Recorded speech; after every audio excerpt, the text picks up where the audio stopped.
Advertisements. And Slay and I had lunch here. I had the hot chicken. Well, I had the medium chicken, but the medium chicken is hot to me here. Slay Dog. Yeah. No need in me going down the hot lane. Nope, you can't handle it. No, I cannot. But they do have a flavor called Sissy, and I almost went down that lane, but I went a different direction. Is it really? It's called Sissy, yeah. Sissy lane. You went down the Sissy lane almost? No, I stayed away from all lanes, and I went to the pizza lane. Yeah, you did go. Pizza lane was fun. The wing lane was fun. The onion ring lane was fun. But what kind of wings did you have though? I didn't even. They were gone, man. Like I saw them and then they were gone. They let you know they was good, So I had 2 orders of that. The smoked wings. The jumbo wing. And this is the thing. This one, you got good wings because I'm a wing connoisseur. Yeah. You got good wings when the wings are cooked all the way through and the flavor hits the bone. And you get the jumbo wings and it ain't a lot of fat on them. That mean they know what they're doing. They've been spying on me in my backyard. I know what they've been doing. They've been spying on me on my grill on my backyard. But salute the Scoreboard. That's what we were talking about. You got sunglasses on? Are we doing sunglass show today? Hey, man, listen, We're inside at Scoreboard. We're not outside. This is very true. But Superbook, man, provided these beautiful glasses, man. And, since I'm riding with Superbook and I already made my bets for the weekend, I thought I'd put the glasses on, Already? Yeah, I'm betting on the fight and everything. What's his name? That's a little early. Uzmova. How you say his name? The Nigerian. Usman. Oh boy, he a beast. Do you hear me? I made four bets on him. On the Nigerian beast? He is a monster. Do you hear me? I'm telling you, see that man fight. That man, he been through something. Joe Hunk back at the studio. Don Davenport is back with us. Hi. I missed y'all. We missed you, Babsy. You did not miss us. Babsy, say it again so he'll believe you. I missed you, fools. Happy anniversary, Don Davenport. Thank you. Her husband, Travis, 3 years. Thank you. It was also my anniversary last week here at the Zone, by the way. Yeah, you've been here longer with me than you've been with your husband. That is true. How about that? The radio sounds husband. Weird. How about that? Back. Don Davenport is back. You'll be glad to know that we did not go off the rails the last 2 days. I was kind of disappointed in us. I was too, especially yesterday. I don't believe you. No, yeah. I was driving home yesterday. I was like, dang, me and Slay kind of kept it together. I don't know what happened. You had to. Good.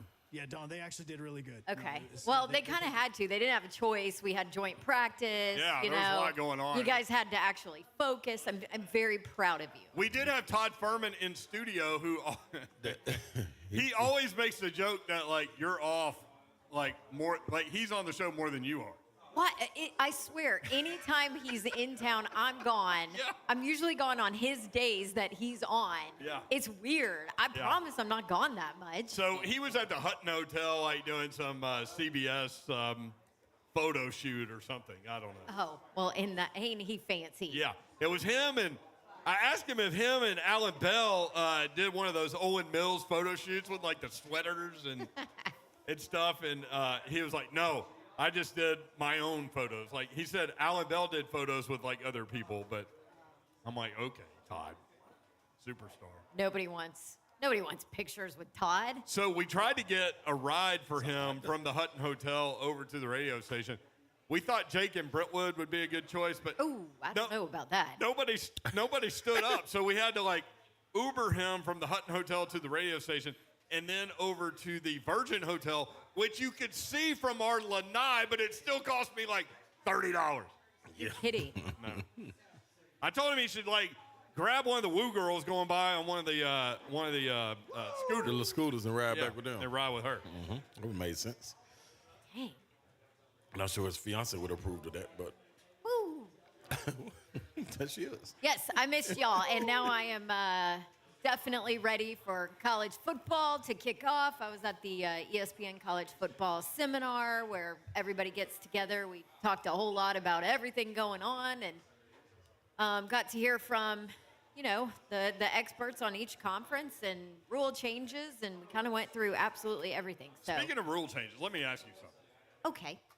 Is Ole Miss going to be able to fake all the injuries like they did last year? Funny that you say that because that is an emphasis this year. Is it? Finally. Yes. How are you going to emphasize that, though? Well, the second you're like, hey, man, that's a fake injury, the guy's got a torn ACL and you feel like crap. Man, give me a headset. I'll show him how.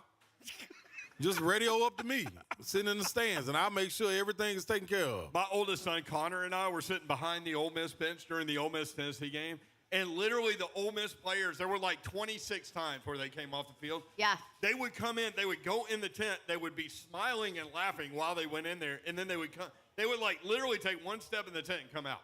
I mean, we legit It's a joke. They showed video of some of it. Oh, did they? Yes, I mean From that particular game? Not from that game, but yeah, I know. I was was waiting great training for. I was tape. waiting for that game, but. So the NCAA football points of emphasis this year, as far as rules and safety of the game and all that, is of course still targeting. Player safety is clearly always an emphasis.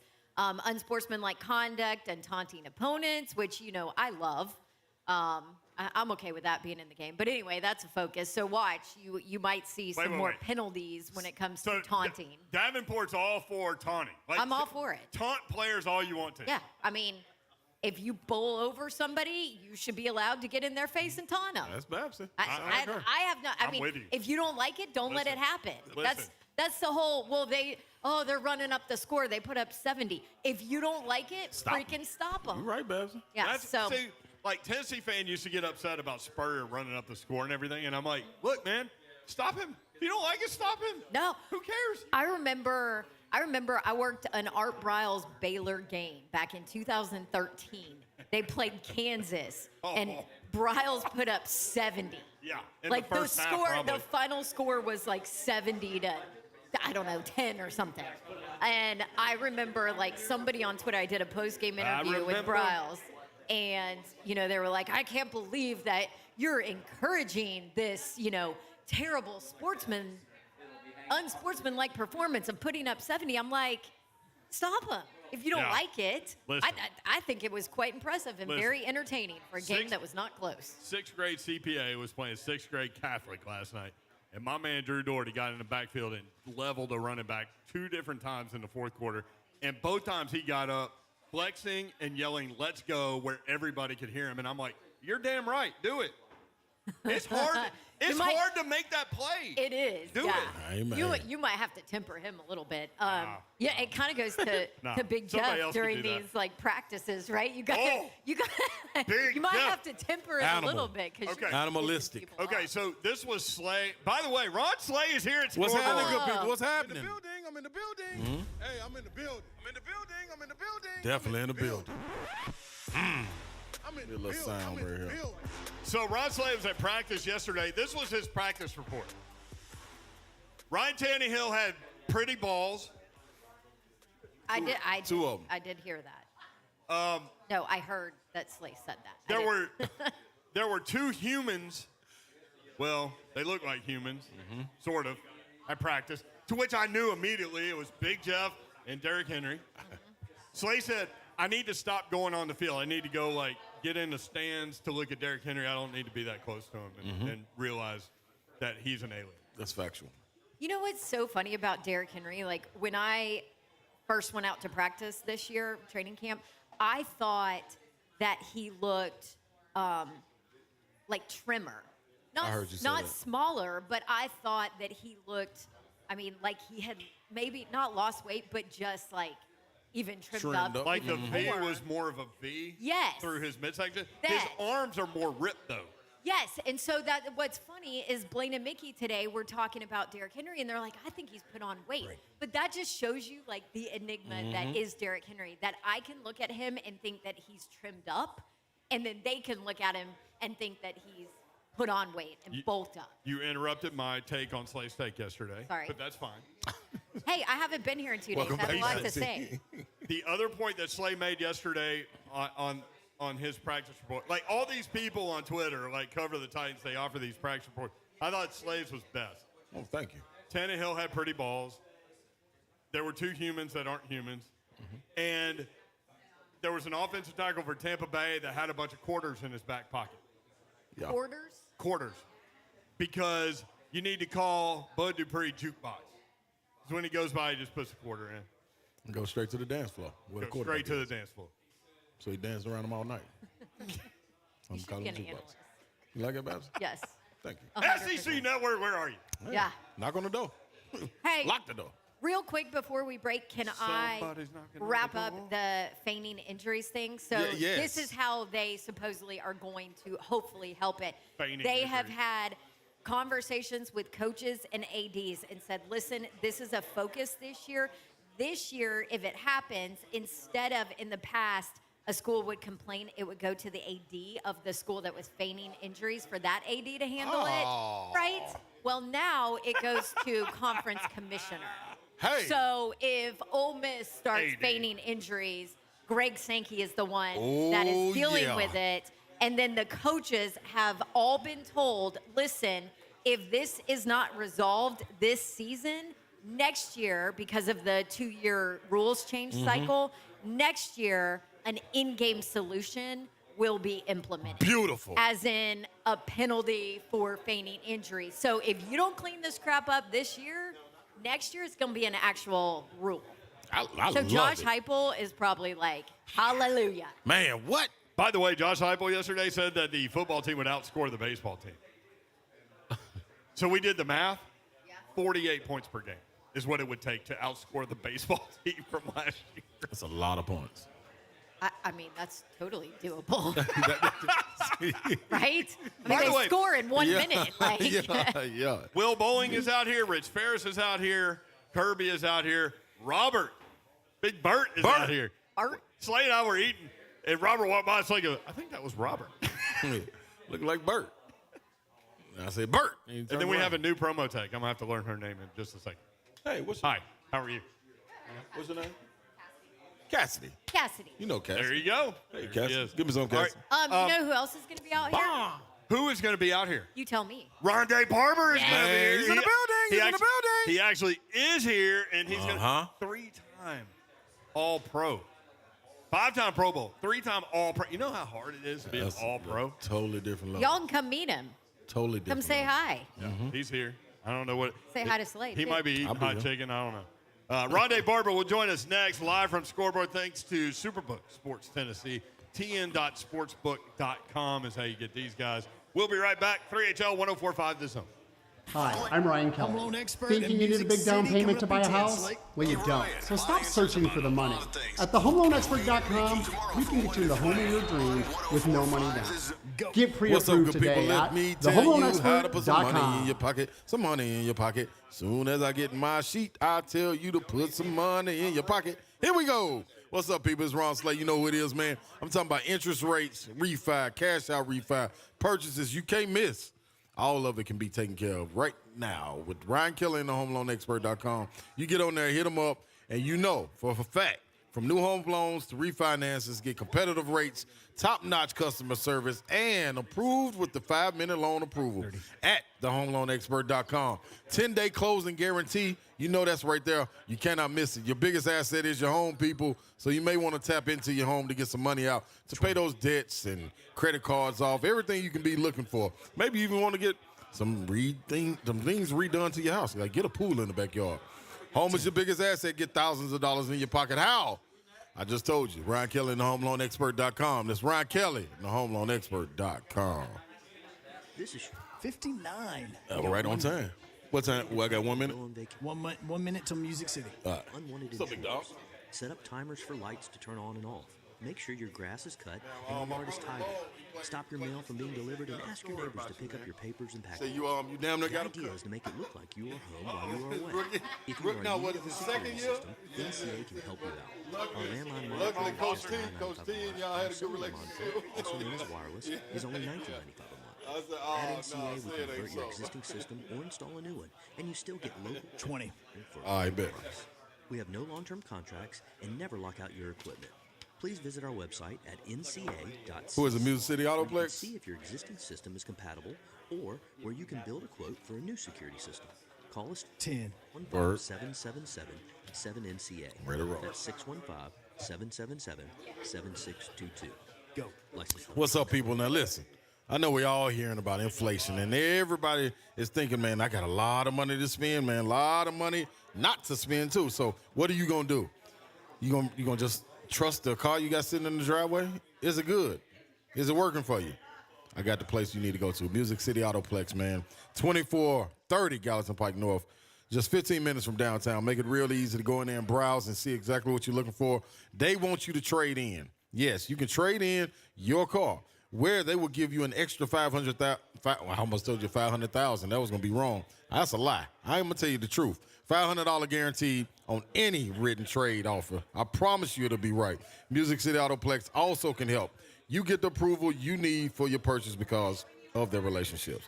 Got great banking relationships with financing options you cannot miss, while other dealerships have been dwindling. Their inventory is sky high right now. The best in the mid-state. Now, listen. You might go to other dealerships and you see cars slanted. They're tricking you.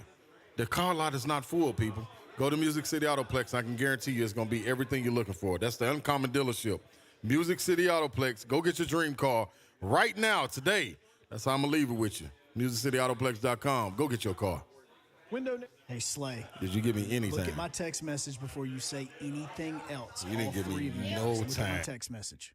No interest until 2025. Make the educated choice and call today, 866-90-NATION, or online at windownation.com. It's a fact. Guys hate going to the doctor. But when it comes to erectile dysfunction and low testosterone issues, men from all over Middle Tennessee have been thrilled seeing Dr. Alderson and their providers at the Tennessee Men's Clinic. Men all the way up to 95 years old have jump-started their sex drive and energy levels. Lots of men suffer with ED for years, but now they're able to enjoy sex again. Tom from Nashville said, "The Tennessee Men's Clinic has changed my life. I have been able to be intimate with my wife for the first time in 5 years. She thought this problem was because of her, but the pills never worked for me. I had given up until I went to the clinic and realized there were more options for erectile dysfunction. Now I'm happy and my wife is happy. A visit for only $99, and that includes all testing, including a PSA and testosterone test. Give the guys at the clinic a call at 615-208-90.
and Ron Slay. We got Rondae Barber with us now. Yes, indeed. Thanks to Superbook Sports Tennessee, tn.sportsbook.com, at Rondae Barber on Twitter. What's up, man? How are you? I'm good. How you guys doing? You look good, man. I'm glad to join you guys. You didn't get into retirement and like just start eating everything. No, I think I did the opposite. I got into retirement, wanted to get all that unnecessary mass off me. I took that from him. I put it on. They're talking about I can't eat. Well, watch me. You know what? It hampered all that extra muscle hampered my golf game. So I had to get rid of it. How often do you play golf? Way too often, but enough. How are you at golf? Pretty good. Okay. Yeah, I'm pretty good. That's like I don't the like to question brag. you're not supposed to ask. Like Yeah. you don't ask a woman her weight. You don't Yeah, ask a guy his handicap. You're not I don't wanna supposed brag to, on it, but but we do. So Yeah. Slay, we need to get Rondae with us at the golf tournament. Yes, we coming up. do. Yes, we do. We need them. We need keep you to entertained. we need to counterbalance. That's exactly what it'll be. Rondae, you won't have let to me tell convince you. me to come back up here. Yeah. We got some nice courses too. That's man. a different golf game now. Oh, Yeah, yeah. I mean, that's a fun, nice. It's there's fun like golf game. shotgunning beers. There's, Well, I mean, it's a hot mess. Here's the importance of the golf shot is like what Slay, like fifth on the list? Yeah. And it can move down at any moment. Don, Like, you said that like that's a bad thing. See what I'm saying? See what I'm saying? I love it, man. Welcome to Nashville. You get to Nashville often, bro? I get up here quite a bit, enough. I come here. You know why I come here? I come here because I drive to Louisville to go to drink some whiskey, and I like coming through here because the drive's easy to get up there, and then I like just being here. I like being here for a couple of days. I mean, I don't mind getting away from the wife and the kids for 3 or 4 days for a preseason game, which is why I'm here now. I mean, the game's in 2 days, and I've been here for a day already, so. Yeah, maybe here a little bit early. Sound like you winning. I'm winning. A preseason game's a lot like our golf shots. Like it's way down the list of importance. Absolutely. I mean, So much more to take for in. some people, it is very important. Let's not leave, Right. let's not like pretend like just because the starters aren't playing, it's not an important That's game. right. But I know what you're saying. So how did you approach preseason football? Well, I like playing in preseason, to be honest with you. Somebody asked me this the other day. Yeah. If I thought that players shouldn't play in the preseason. This nowadays stars don't play in the preseason. Right. Sean McVay is notorious for it in LA. Like the guys don't win a game in the preseason they're not going to play. Quarterback won't play. Aaron Donald's not going to play. But for me, I liked having the reps. I liked having real reps. Practice is one thing. Even when you do the joint practices like every team does now, that's actually why I'm here. The Bucs joint practice with the Titans. I went and watched that. But even with the joint practices, you don't get real live reps. Tackle to the ground, just judgment of guys running full speed routes, really understanding what the offense is trying to do to you on any particular play. So I like doing it. That being said, when I got older in the league, I played 3 snaps, and so I got all dressed up to eat a hot dog. Yeah. And you were fine in with the that at second that point, quarter. right? That was very fun. Well, that's part of the reason you lasted 16 years, right? Yes. Right. That's 16 luck, years with Don. the same team, That's luck. which is amazing. But like as a defensive player, getting used to tackling people to the ground, like that is a process, right? Falling is an art, right? And falling with the body on top of you or on top of is even more so. But you don't get that. You get live periods in practice every now and then, but they're not really live. When it matters to take somebody to the ground in a game, whether it's preseason or regular season, you only get good at that by doing that. It's like golf. Yeah. You don't get good at golf by thinking about golf. Right. You don't get good at tackling by thinking about tackling. You actually have to do it. You have to find it literally in the dirt. Yeah. So You were a part of some phenomenal defenses in your days in Tampa Bay. yeah. I ain't gonna ask you to comment on Tampa Bay. I want to know about this Titans defense. When you're able to see this Titans defense, I labeled them nasty last year. I've switched it to filthy this year with a year under their belt. Yeah. Being together. What's your take on this defense? They Knowing what a good defense is. They have what you need to be a good defense. Okay. The one question with them, which is actually interesting, I'm doing a preseason game. This is part of my conversation about preseason. Cool. Is that they're great up front. That boy Simmons. Yeah. Oh my God. Big Jeff. Oh my Yeah. God. It's something else. Stand next to him in practice. I'm like, dude, they don't make many people like you. And he's serious, man. Yeah. Nice guy though. Very nice guy. Nice guy. Super nice guy. You see him on the field. I think their question, which will make them filthy or not, is how well their secondary plays. Uh-huh. They got a young corner, third-year corner, Christian Fulton. Who knows if Caleb Farley's going to be the guy at the other corner? They drafted a kid I really like. He's more my stature. He's not 6'2", like the modern day corner.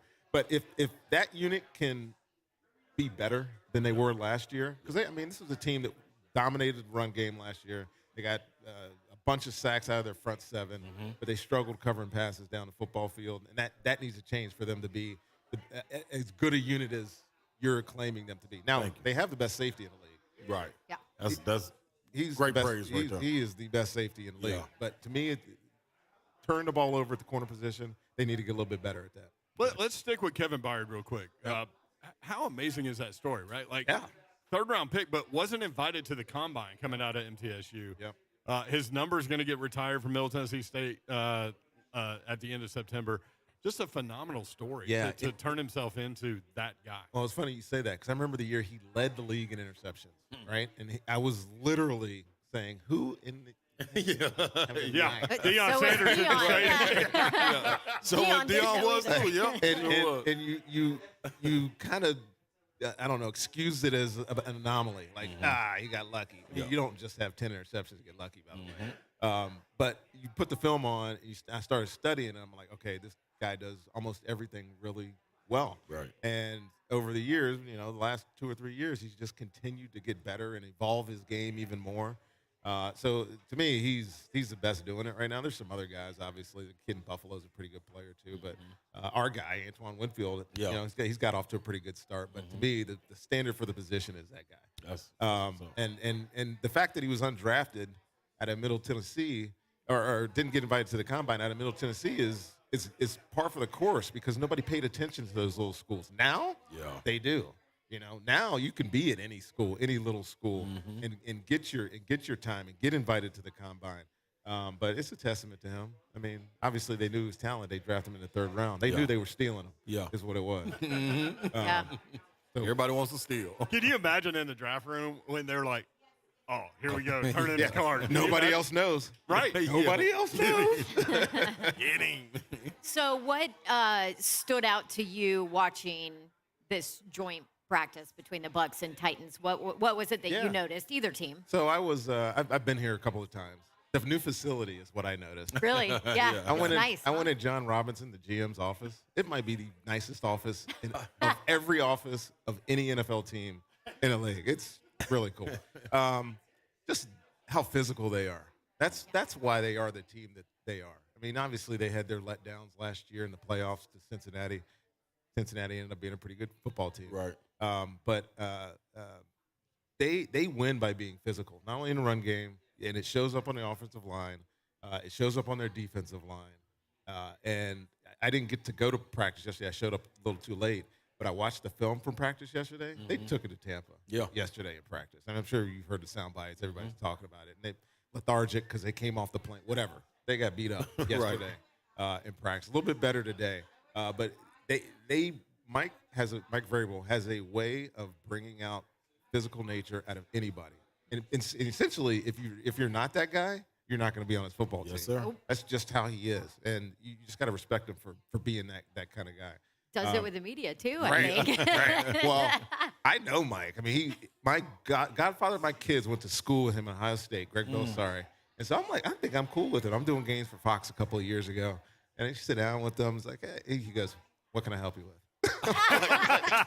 You ain't even the same dude. Like, Bro, are we still cool? Yeah, that's awesome. I love it. Well, from a Titan perspective, it's interesting because they're attacking things in a different way, right? Like you've got all of these quarterbacks in the league that are throwing the ball all over the place, scoring all these points. And so John Robinson and these guys are like, oh, well, okay, we'll use 3 high draft picks on cornerbacks. Yeah. And we'll get Big Jeff up there, and we'll get Danico Autry over from Indy, and we'll get Bud Dupree, and we'll go defense. You think that style can work? Yeah, I think it can. Obviously it has. He hasn't had a losing season 4 years here, right? And he's won, 26 games? How many games has he won the last 2? 23 games, right, over the last 2 years. He's number one seed in the AFC last year for a reason, even without their big gun, so to speak. I think they've really constructed their team the right way. Obviously, everybody here hates to see A.J. Brown go to Philly. But A.J. Brown was going to be, a detriment to them building their team in the forthcoming year. So they've made some good decisions. They've drafted well. I mean, yes, they signed some big guys. Bud Dupree, I think, if he comes back from his ACL better this year than he did last year, they're studs. I mean, they have a year. I'm getting ready for this game, and obviously I'm more Tampa-centric because I'm talking to my audience on our broadcast. Right. But I like to prepare for the other team as well, just to see. If you look at their team, and it's constructed well, and they have stars on defense right now. That's who they have. Question marks are on offense, right? Big time. Is Henry back? Yes, he's back. Is wide receiver crew good enough? Still a question. That's right? a question. Is That Robert Woods probably will be a question for a while. Is too. Robert Woods back from his ACL? Yeah. Can he contribute? Is the rookie going to be as advertised? He's obviously not going to be a direct replacement for AJ. Nobody could. And then I'm not sure how they piece together this wide receiving core to get back to where they were. Because, I mean, the AFC's tough this year. I think the AFC is a much tougher division this year. Yeah. The fact that they won it last year gives them some promise, but this one's tough to call. I don't know how they're going to be this year on that side of the ball. Let me ask you this: you talked about Roger McCreary, kind of your stature rookie, size guy. right? Yeah, Yep. yeah. When you came through the draft, was it things revealed to you that you didn't know about yourself? Because when it comes to him, he said, I didn't know my arms were so short and it was a problem until I went through this process with the draft. Yeah. How much did you get picked apart, and did that affect you at all? Yeah, you know what? I remember, it's a great question, because I remember my rookie training camp, and I was successful in college. I was All-ACC Rookie of the Year, All-ACC 3 years, All-American a bunch of years, and thinking I was really good. Yeah. Right? And in the middle of my first training camp, one of our personnel guys, I'm not going to say his name, but one of our personnel guys came up to me and goes, you know what? You're not quite the guy we thought you were. Oh, wow. Boom, damn. Take that. All right. So what do I need to do to be that guy? You know? Yeah. And I didn't know. You don't know what you don't know until you get here. Right. And obviously, it's the preparedness and the training now is much different than it was 20, 25 years ago. When I got into the league. But it was a reality check that you needed. So at some point, every rookie has that reality check, whether it's, coming from a coach or personnel guy or, even just another teammate. And you need that. But for me, it was dealing with the intricacies of the game, the speed of the game, the route combinations of the game, the complexity of our defense. Like we didn't do what we did in college when I got to the NFL. Yeah. And I was a step behind. So I don't know if y'all remember it or if y'all even care to know. But my first year I didn't play.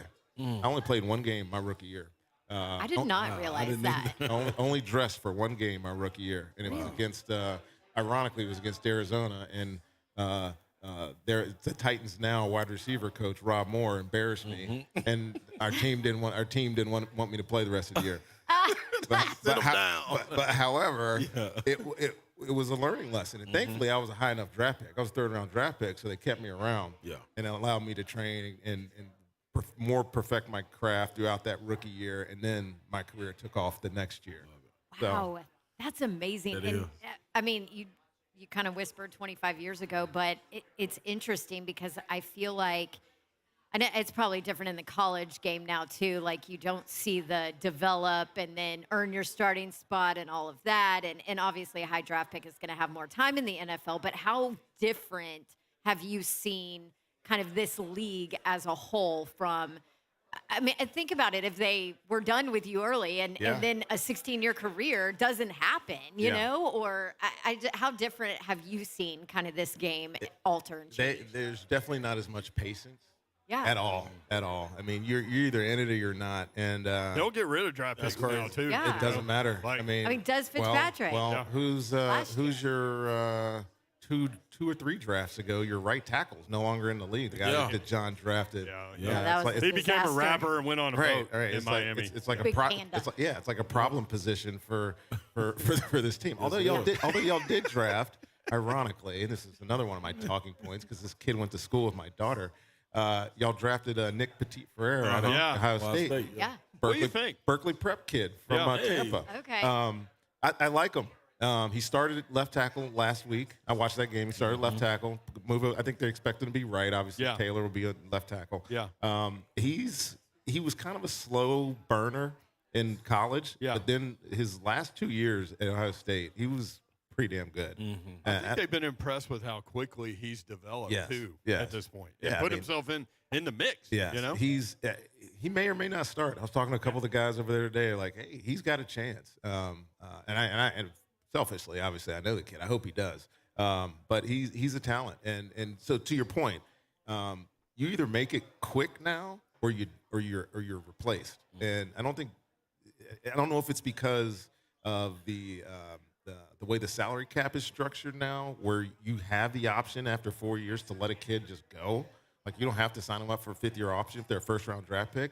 And then every other pick after that, second round down, is only 3-year contracts. It's the only thing you're guaranteed. And of those, you don't have to keep that kid for 3 years. Yeah. It's more cap friendly for the teams if they've made a mistake to let them go instead of burying money in them trying to get them right. So yeah, I may have been in trouble. I may have been in trouble if I was drafted today. That's crazy.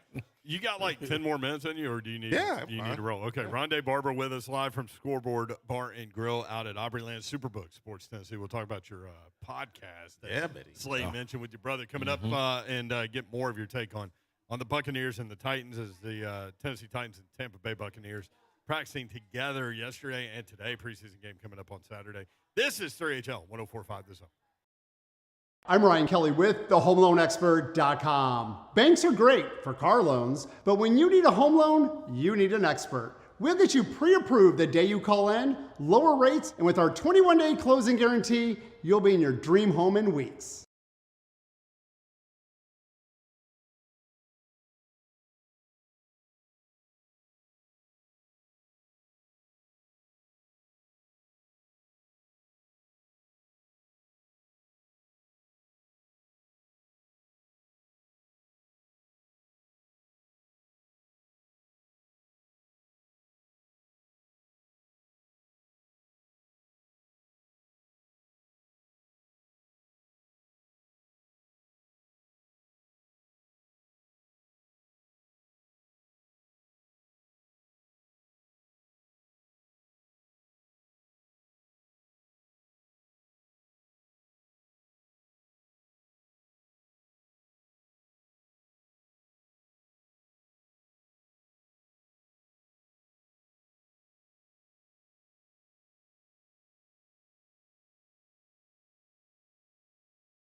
Today we are broadcasting live from Scoreboard Bar and Grill. It's basically Friday. I mean, that's how we roll, right? So you might as well come out, have a drink, hang out with us, hang out with Rondae. I feel like every day is Friday in Nashville. It has that feel to it. It has that feel to it. I promise. Unless you got to get up off the weekend and go to work at Monday, but then as soon as Tuesday gets there, you kind of right back into it. See, we have these girls rolling around downtown Nashville. We call them the Woo Girls. Woo! They do that. And they're always ready to rock and roll no matter what day it is. And you're right. We kind of joke about doing what we do. It always seems like a Friday. But Rondae Barber joins us at Rondae Barber on Twitter. You've got a podcast that you do with your brother. Yeah, fun. Was for Superbook Sports. Yeah, it's first. Cheeky and I did a radio show many years ago. Our first couple years in the league, I think it was on Sirius, and we really haven't done anything together since. Really? Yeah. So Why? You don't like each other? Yeah. What? yeah, well, he's kind of hard to get along with. Running back, cornerback. I mean, I shared a womb with him and then a room with him for like 18 years. Like enough is enough. Right. Yeah, Like, a womb in a room. I need a break. You never heard that, need a have you? break. You've never heard that. That's the first time I think second time I've used that. Sorry, I can't say that was I can't say that was an original thought. No, we just haven't. We went our separate ways. When he went to New York and I went to Tampa, and obviously he retired 6 years before me, and he was doing other things while I was still playing. And we just really never had the opportunity to do something together. And then Superbook approached us and wanted us to be, part of their gaming operation, talking football, some other sports too, but talking football mainly during the season. Yeah. It was a great opportunity. We jumped at it. So glad to have a long-term deal with these guys and keep doing this podcast. It's fun.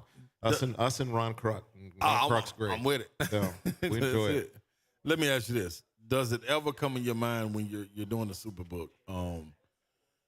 You come off a week, you've been on fire and you're rolling, and they get right back to you. Rondae, man, what you got for this game, man? And you hit them with it, and then you lose, and you're like, hey, man, I just lost these people a lot of money. Or you just going with your life. It don't even matter. So, look, I don't give gambling advice. Okay. I am not an odds maker. Okay. All right. But what I can tell you about Slay is football. does. Right. Yeah. I can tell you about football. This is a personal experience That's right. question, That's right. clearly. Yeah. So, Because Slay will give you like NHL playoff guaranteed gambling advice. I guarantee you. Yeah. When was the last time you got on skates? Man, big when the boy? last time I seen some skates? That's the best thing. That's the best answer.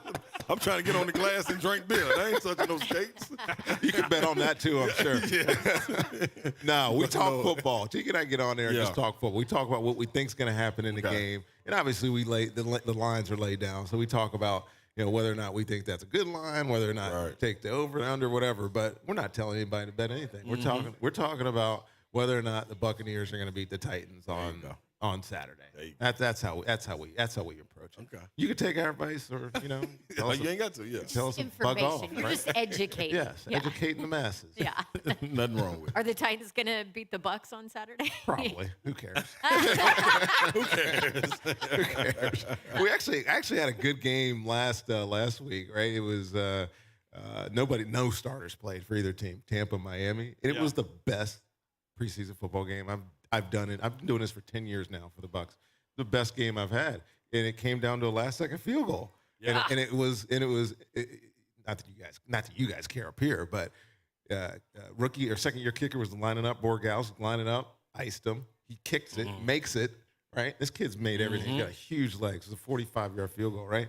And I'm sitting to myself saying, "This is interesting, right? Like, is this kid gonna make this after getting iced? He's trying to beat out Ryan Suckup. Oh, right? That's our guy now. Right? Exactly. So next snap, hits the worst ball I've seen him hit all camp. It clanks off the field. I was like, there was real drama in a preseason game. Suck up safe. Lives dependent on I love it. Yeah. Do you get into those back end of roster stories? You have to. And some of them are really good. Some of them are really good. And not that I was ever in that situation because, like as we mentioned, by my second year, I was kind of already established. But you look at like the Bucks, for instance, just because I know them really well. They have Mike Evans at receiver. They have Chris Godwin, who's coming back from ACL. They went out and signed Russell Gage, free agent. And then, for giggles and whatever, they bring Julio Jones. Right. And so they got four top end wide receivers, right? Yeah. And then they're going to keep 6 or 7. So the next 4 guys, that battle is kind of fascinating, right? Yeah. If you're one of those guys, like this is you're fighting for your life, right? You're fighting for your football life, so to speak. So for us in the preseason, when there's nothing else to talk about, we at least have that, right? That's what it's about. And for our fans, because we're only broadcasted to Tampa market and some other markets across the state, for our fans, that's fascinating talk because that gives them something to talk about during the preseason game when, Tom Brady's not an MIA and, Mike Evans is sitting on the sideline, Leonard Fournette's not playing. It's like these are the things that matter to them. So it makes for a good broadcast. And I work with Chris Myers, who has the greatest pipes ever. He's phenomenal. So 1st and 10 is 1st and 10. like listening to it. Oh, yeah, there goes a little wine. So, hey, that's a Boda box. I know that. It's a box wine. It's good box wine. Hey. See, that's the analysis we Right. There you go. You're a little distracted over there, Dawn, by the wine. What's going on here? How long have I been trying to get some Naomi wine sponsorship? What's in that koozie right there? That's right. That's how we roll. Okay, you mentioned Tom Brady. We can't have you on the show without saying, what's going on with Tom Brady? Well, I mentioned it so you would ask me. Right, I'm sure. Smart. No, you were like, crap, I mentioned Tom. Yeah, you're like, here we go. I knew you were. I mean, I hope you were. You wouldn't be doing your jobs if you didn't. That's right. That's right. And I will answer that question by saying I don't know what's going on with Tom Brady. Okay. He is on an excused leave of absence. So the only thing that we do know is that the Bucs and the organization knew that it was happening. Okay. And so details are scarce and really nobody wants to share. All we get is a picture on social media, which I'm like, really? Yeah. And Todd said today he gave an indefinite time for return, which, before it was just going to miss a couple of practices. And then it was not going to go to Tennessee. And now it's like, is he going to even be back for Indianapolis? And then, hey, by the way, we play on Sunday night at Dallas in 3 weeks. So, he might want to be back by then. Not that we don't trust Blaine Gabbert or our second-year quarterback, Kyle Trask, but there's a reason everybody's high on Tampa. They look solid in their 3-step drives. Yeah, exactly. But Blaine Gabbert was here for a while, wasn't he? Or was it Bortles? No, it was Gabbert. We get Blaine Gabbert we and get Blaine Bortles Gabbert and mixed Blake up. Bortles mixed up. I don't know. They're like the same guy. That's fair, right? No comment. So, That's right. He can't say anything. no need That to. might be their starting quarterback this year. Who knows? He actually looked good last week. Yeah. Okay. Blaine's he's a good backup quarterback for us. Yes. If we need him to win a game, I think he could win a game for us. I got to ask you this real quick. Pearl-Cone Firebirds, local high school here. I went to the high school my first 3 years. Y'all got a Pearl-Cone Firebird on your roster, Keyshawn Vaughn, running back, man. What's your thoughts on Keyshawn? I like Keyshawn, and he's, I guess, 3rd or 4th on the depth chart right now. He's clearly 4, which I think he's going to be on the team. I think we keep 4 running backs.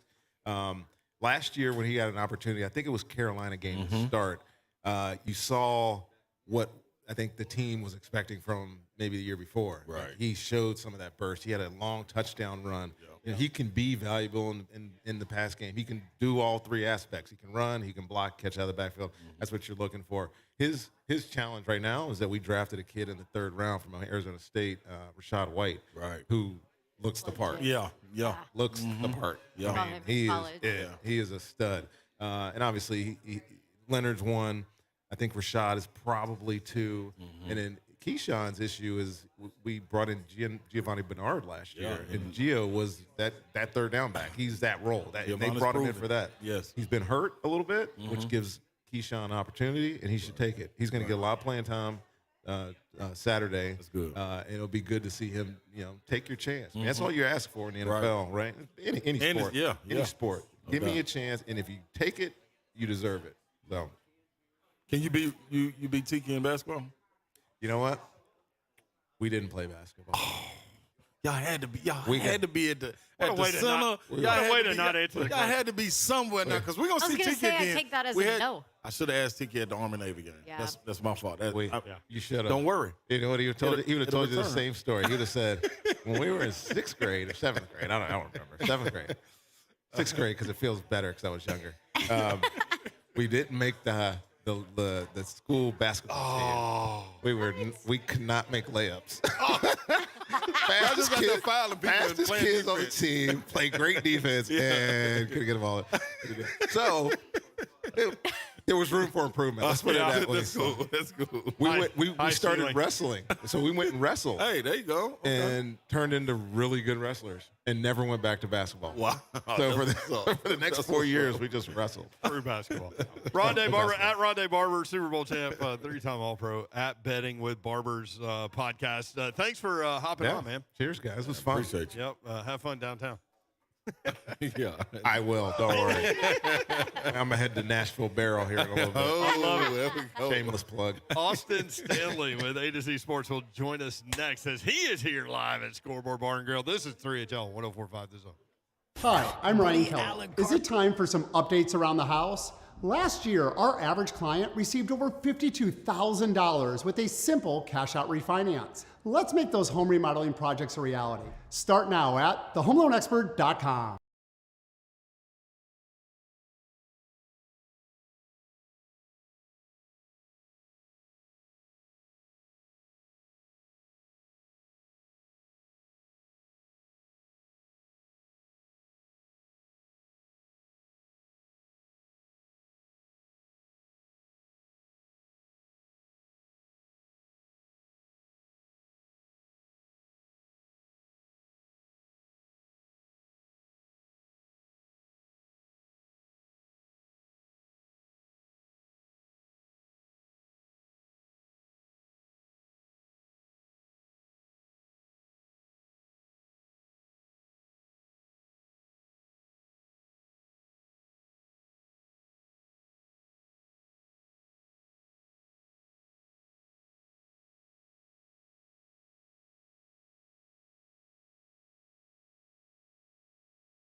watching Austin Stanley's highlights from practice today.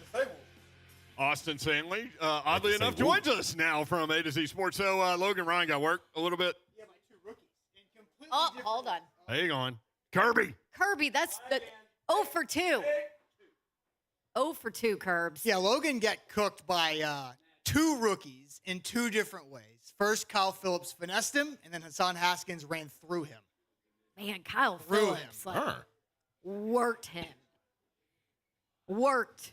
I saw the Haskins picture. I wasn't there. Whew.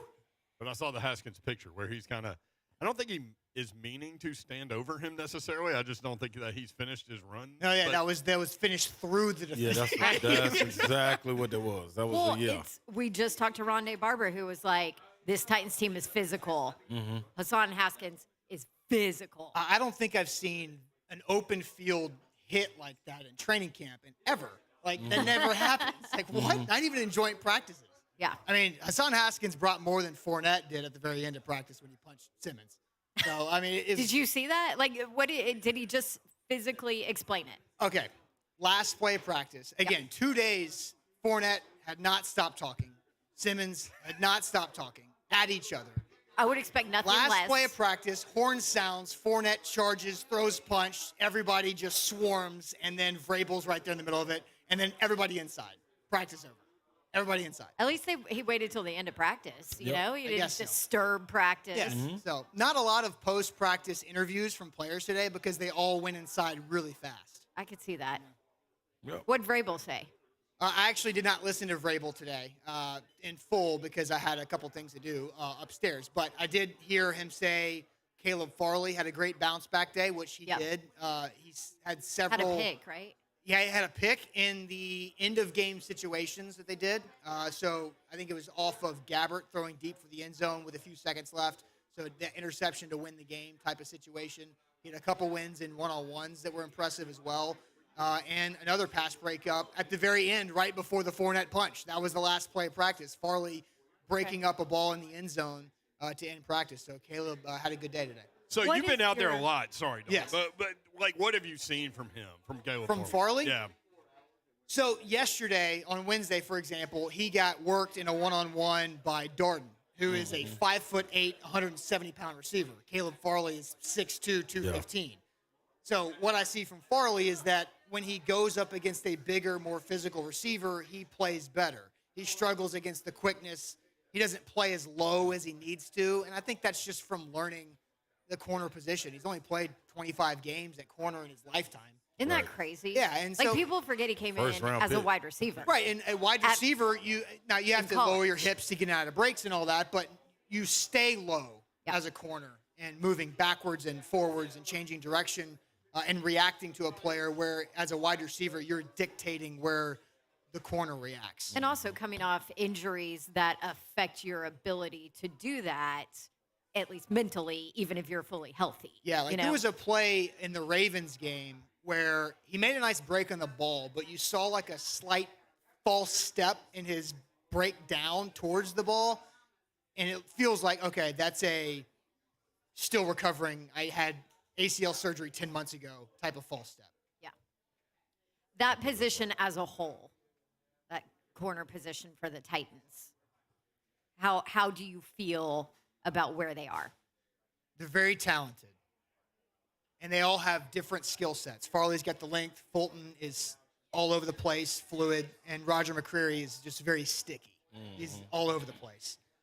They just don't have a lot of experience. So I feel good about the talent they have there, but they're going to have rookie moments or young player moments, like Elijah Molden learned really quickly last year in week 1, where he got toasted over the top on a third down that ended up in a touchdown by Christian Kirk against the Cardinals. So I like the talent. They're going to get beat sometimes, but overall, I think you should feel good about the corners because you should feel even better about the guys playing in front of them. Right. It's going to make their job easier. Make their life a lot easier. Yeah. And Kevin Byard and Amani Hooker are also really, really good. Yeah. And so I think they might be the weakest point of the defense. Healthier. Yeah, and so their jobs are that much easier because everybody else around them is really experienced and talented too. So that's been my thing. I've been kind of fixated even when not watching Bud Dupree. I mean, to me, I was saying yesterday when we had Todd Furman on that to me he's got that twitch back. Also the Coach Mack. Like this guy, man, when he's coming off the edge, and it's time to go get to the quarterback, before getting injured, outside of his running mate at Pittsburgh, it may not have been one better. And I'm starting to see that little twitch come back from him. What's your take on it? Oh, he was hot there that last year in Pittsburgh before he got hurt. Right. I think he and Watt were not that far off in sack numbers. And then just the overall numbers of the success of the pass rush around Bud Dupree when he's on the field is better. Right. And even last year when he still wasn't fully healthy. I always look back at Bud Dupree, and I remember week 2 in Seattle. The Titans were down by 2 touchdowns against the Seahawks. There was a really important 3rd and 8. And Russell Wilson got flushed out of the pocket and had to throw it away by Bud Dupree. That does not show up anywhere statistically. But it forced a punt. The Titans go down and score a touchdown. The ball game's alive again. Yeah. And so that's what you're going to see more and more of Bud Dupree. But I think you'll see a lot more sacks as well. Yeah. Brett Doherty, Don Davenport, Ron Slay, 3HL live from Scoreboard Bar and Grill, visiting with Austin Stanley from A to Z Sports Nashville. You guys have expanded the business model. Walk us through what's going on. I know you guys are excited. Yeah. So I guess it was a couple weeks ago we expanded our website again from 8 NFL cities, and now we're in 13 NFL cities. That's awesome. So the goal in the next 12 months is to get to all 32 on the website. Wow. And then also we announced a brand new division of A to Z Sports, A to Z Sports Film Room. Yep. So we brought on James Foster, previously known as No Flags Film. Super talented guy, really good film breakdown. And now he's doing a lot of film work for all the teams that we cover on the website. And James is a local guy and local product, and so the Titans are a big part of that. He's already done great film breakdowns of Malik Willis from the preseason game. He had one out the next morning about that. He's a night owl, so that's good. So for late games, that's good that James is up there getting that stuff done. But he had a great film on David Long, a breakdown on Jeffrey Simmons. Kevin Byard also broke down 5 plays that you're going to see from Tim Kelly's pass game concepts this year. So James does a good job. So A to Z Sports Film Room on YouTube is where you can find all that. At A to Z Sports on Twitter, at Austin Stanley 81. And I had maybe not seen this before, but I was reading your Twitter profile. Ghost writer for at Buck Rising. Congratulations. Yeah. That's my self-proclaimed title because I text Buck something and he usually goes to air with it. And like the genie out of the lamp. Let's see. He walks right in here. Like the genie out of the lamp. Wow. So here's something. That's creepy. Matrix. Yeah. We live in the Matrix. Katy Perry. What do you think about? You. What do you think about Katy Perry? She might just No, but back to my ghost writing for Buck. Where do you think 220 by training camp came from? Me. That was you, Stanley. I initially texted him 210 by training camp, and he was like, I don't know if I can do that. So I backed it up to 220 by training camp. It couldn't do that either. Yeah. No.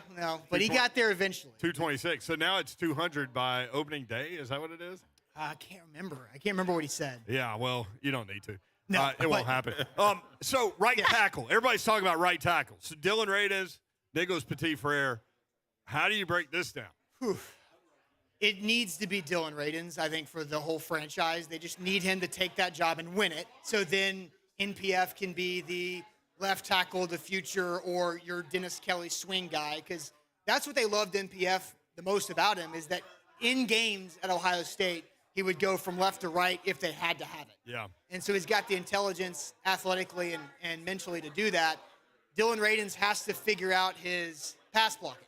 And actually, credit to John Glennon for this. He talked about this in a recent article, that on average during Dylan Radens' 2 seasons in college, they only passed the ball 19 times a game. They were like top 10 in rushing in college We only football. played one game in the last 2 years anyway.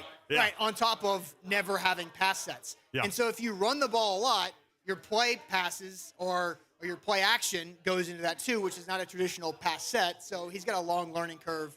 It's just you drafted Caleb Farley and Dylan Radens, 2 really high picks that were long-term projects because they didn't have a ton of experience doing what you want them to do in the NFL. Man. Serious. It is serious. Hey, Babs didn't really like that right there. thanks for hopping on, brother. Absolutely. It's always good to see you, man. Yeah, you guys too. Congrats to all involved with A to Z Sports Thank you. and the continuing progress. We appreciate that. Coming up next, speaking of film, Greg Cosell will join us, and we'll walk through new Titans, Lonnie Johnson, Tyree Gillespie. We'll talk about some of the new quarterbacks that he saw in preseason week 1. Sam Howell, Kenny Pickett, Desmond Ritter. All that coming up next as we broadcast live from Scoreboard Bar and Grill. Come by and see us. We'll be here until 6 o'clock thanks to Superbook Sports Tennessee. Hi, I'm Ryan Kelly. Thinking you need a big down payment to buy a house? Well, you don't. So stop searching for the money.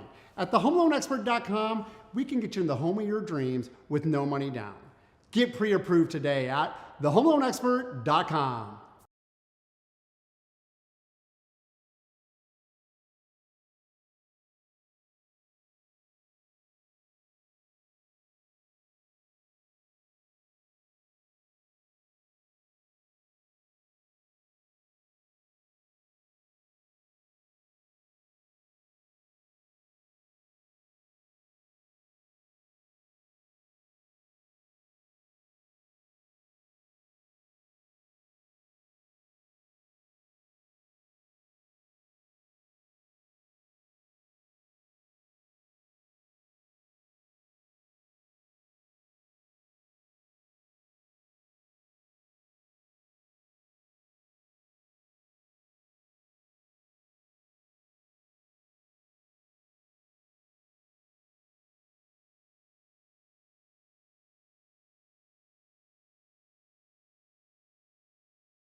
I had the hot chicken. Does it qualify as hot chicken if I got medium? Yes, here, yes. Kirby says no. Man, Kirby like to hit the what's the devilish devils under his chair flavor. Like, don't get no hotter. You know what I'm saying? Like Kirby like to go overboard, man. Kirby riding on that boat by himself. You would have gotten sissy wings if and it wouldn't have bothered you at all. At all. Like, yeah, bring it on. Bring them sissy wings on. That's what I'm looking like. We've learned if you listen to the show, you've learned that Slay doesn't believe in hot because it goes in hot, it comes out. Thank hot. you. I'm yep. What, Babs? You think that's wrong? That you think it go in one way and then come out somewhere else and it be cool? I just would prefer to not talk about it. Oh, okay. That makes sense too. Fred Norty, Don Davenport, Rod Slay, broadcasting live from Scoreboard Bar and Grill. Thanks to Superbook. Not to talk about it. And we've got Greg Cosell, best film evaluator in the NFL. Greg, do you like hot food? You like hot chicken? I don't do really hot food. Thank you, Greg. Thank you. Uh-oh, we got echo. Echo, baby. Hang on, Cosell. Let's see if we can figure He this doesn't out. do hot food. He's from the Northeast. New York. Hunk, are we okay? What's going on? I think it's really good now. Okay, let's try again. Greg, you don't do hot food, do you? No. He Now, doesn't. now we can't hear him.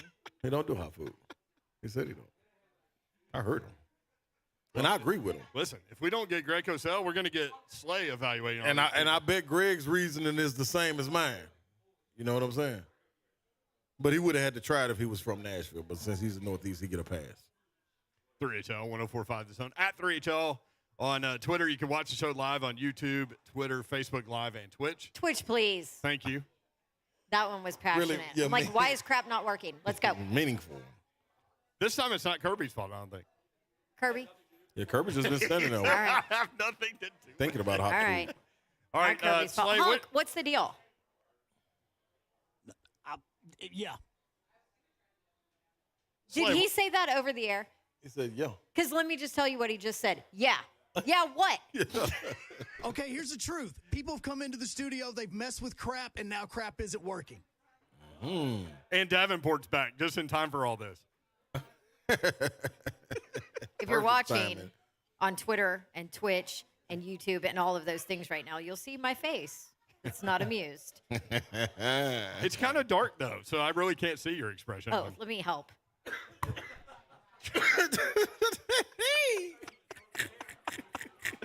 Slay, she's riled up, man. That's what I love. I love Babs. I missed her. She I just missed had her man. anniversary, too. I missed her. Look at her face in the camera. Oh, that was good, right? Oh, man. The Preds have announced they will host the 2023 NHL Draft and the 2023 NHL Awards. Oh, good for them. No, I'm saying like that's good for the city. That's great. fun. Yeah, have a blast. Oh, man. That's gonna be a good time. Hunk, just have Cosell call on the phone. Deshaun, Like, I really want to hear these I know. these I wanna, breakdowns. like, I I- was excited I got about our one. Cosell time. Yeah. You ready. Deshaun Watson, 11 games.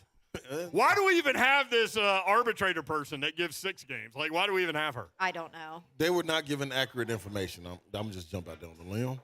Can I also say this? Yes, you may. So you go from 6 games to 11 games Right. and a $5 million. 11. Right. Really? Right. You can't really. Just do a freaking season. Make it simple. Make it an even season. Even season. Do you think that it's a little weird that he's coming back for the Texans game? That is Come on, NFL. NFL storybook ending. Because normally that wouldn't be a game that anybody really cared about, right? Who was watching Cleveland and Houston? No one. Well, now. I mean, now Probably everybody. That's gonna be locked in his first game back. Yeah, gonna come out there and go 4 for 37, and they're gonna lose. He didn't play well in the preseason, man. That's what I'm trying to tell you. I mean, he hadn't played in a while. That's also what I'm If trying you to didn't play basketball for 2 years, then you just rolled out there. Well, you're a different dude. Hey, thank you, Yor. I'm so glad you cleared that up because I was gonna say yeah. Now I'm gonna be ready, Yor. I'm gonna put that ball in the hole, baby. Put it in the hole. Get in the hole. Get in the hole. That's my least favorite golf chant ever. Really? Oh. He's always do that for Tiger, Oh my man. gosh. I hate it. Why? I don't know. Why do I hate it so much? No, because I don't know. But it's like a pure hatred. Like, stop screaming that. And then the ball might not even go I'm in. fired up today. Yeah, you ready? You ready? I mean, you had your face right in the camera. I know. Your hair was all in your cup with your stainless steel straw and I everything. loved it. Great job. I need a haircut. Well, this is what Greg Cosell was going to break down. Lonnie Johnson, Tyree Gillespie, the new Titans. Yep. Josh Dobbs and Jacoby Brissett, what happens there? And as Don mentioned earlier, what about Jimmy G? I don't like Jimmy G. Y'all like Jimmy G? I don't dislike him. I just don't want him on my team. I mean, what does that mean? No, because I'm like cool with him. Like it's nothing personal. Like I don't but know everything. the guy, but Well, not everything we talk about, but mostly we just talk about skill set is as far as if you like him or not. Right. Unless you qualify it, right? Right. So I don't know. Would you rather have Jacoby Brissett or Jimmy Garoppolo if you're the Browns with no Deshaun Watson? Do we have Greg Cosell back? Well, Greg will be able to tell us. Cosell, hi. Can you hear us? I can hear you, Don. Can you hear me? We can hear you there's our now. guy. Okay, so here, I just started a conversation because with the Deshaun Watson suspension now moving to 11 games, there's talk, do the Browns go with Jacoby Brissett or do they go get Jimmy G? Which quarterback would you rather have from the tape and with that roster, Cosell? Jimmy Garoppolo. I don't think there's a question there. And you have to keep in mind that Kevin Stefanski is the head coach of the Browns. He comes from the Gary Kubiak school, and the Gary Kubiak school comes from the Mike Shanahan school, which, of course, is the Kyle Shanahan school. So Jimmy Garoppolo would feel very comfortable with that offense. could you get a read on Deshaun Watson based on the limited snaps we saw from him? I didn't even watch it, no. Yeah. Okay. I don't blame you. It wasn't really relevant to me because he wasn't going to be playing week 1 regardless, so I didn't even look. Yeah, it's kind of weird that they started him based on that. I would. He hasn't guess, played him. Yeah, I guess he can be in the facility until August 30th. Is that what I read? And then he's gone until November 14th. Wow. Wow. That's I'd keep playing him. he would played all 4 quarters for me. Right? Yeah, what you coming out for? You gonna have plenty of time off. Well, Don't you need to see your eventual quarterback? I guess you do now. Yeah. he's going to almost have 2 years off of playing, kind of serious football in any meaningful way. It'll be very interesting. Yeah. Greg that matters. Cosell with us on 3HL at Greg Cosell every Thursday at 4:20. Greg, the Titans pick up a couple of defensive backs, Lonnie Johnson and Tyree Gillespie. What do you know about them tape-wise? Well, Lonnie Johnson came out a number of years ago, and he was a corner at Kentucky. You guys might remember that. And then he really became a safety in the league. And you may remember, it's funny, we're talking about Deshaun Watson. You may remember in that playoff game a few years back when Houston jumped out of Kansas City 24-0 and Kansas City came back to win. They used Lonnie Johnson man-to-man on Travis Kelce pretty much the whole game. That was their game plan going in, and Kelce kind of ate him up. But Johnson has evolved from being a corner, which he was, as I said, at Kentucky, to playing safety in this league. And obviously people don't feel that he's done it well enough to stay on whatever roster he's on. So we'll see what happens with the Titans. But he has matched up man-to-man on tight ends through the last couple of years of his career. He did get burned by Kelce on that day, but a lot of people get burned by Kelce. True. Still. Very true. So what do you think about Tyree Gillespie? Yeah, Tyreek Gillespie's an interesting guy. He's another SEC guy. Played at Missouri. He was a fascinating prospect. He was a 4th-round pick now, which is not a throwaway pick, certainly for a safety. He had a really strong size, speed, athleticism profile coming out of Missouri. The strong SEC pedigree. He's another guy that matched up in college to safeties, to tight ends, man-to-man. I remember watching him matching up to Kyle Pitts.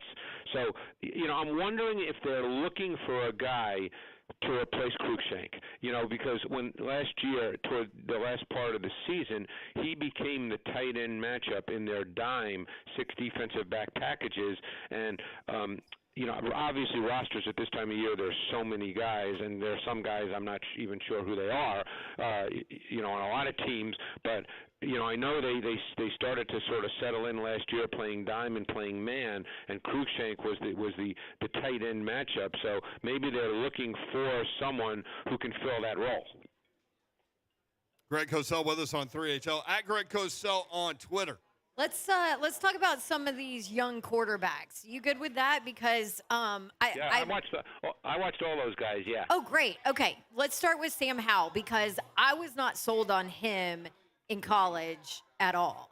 What did you see?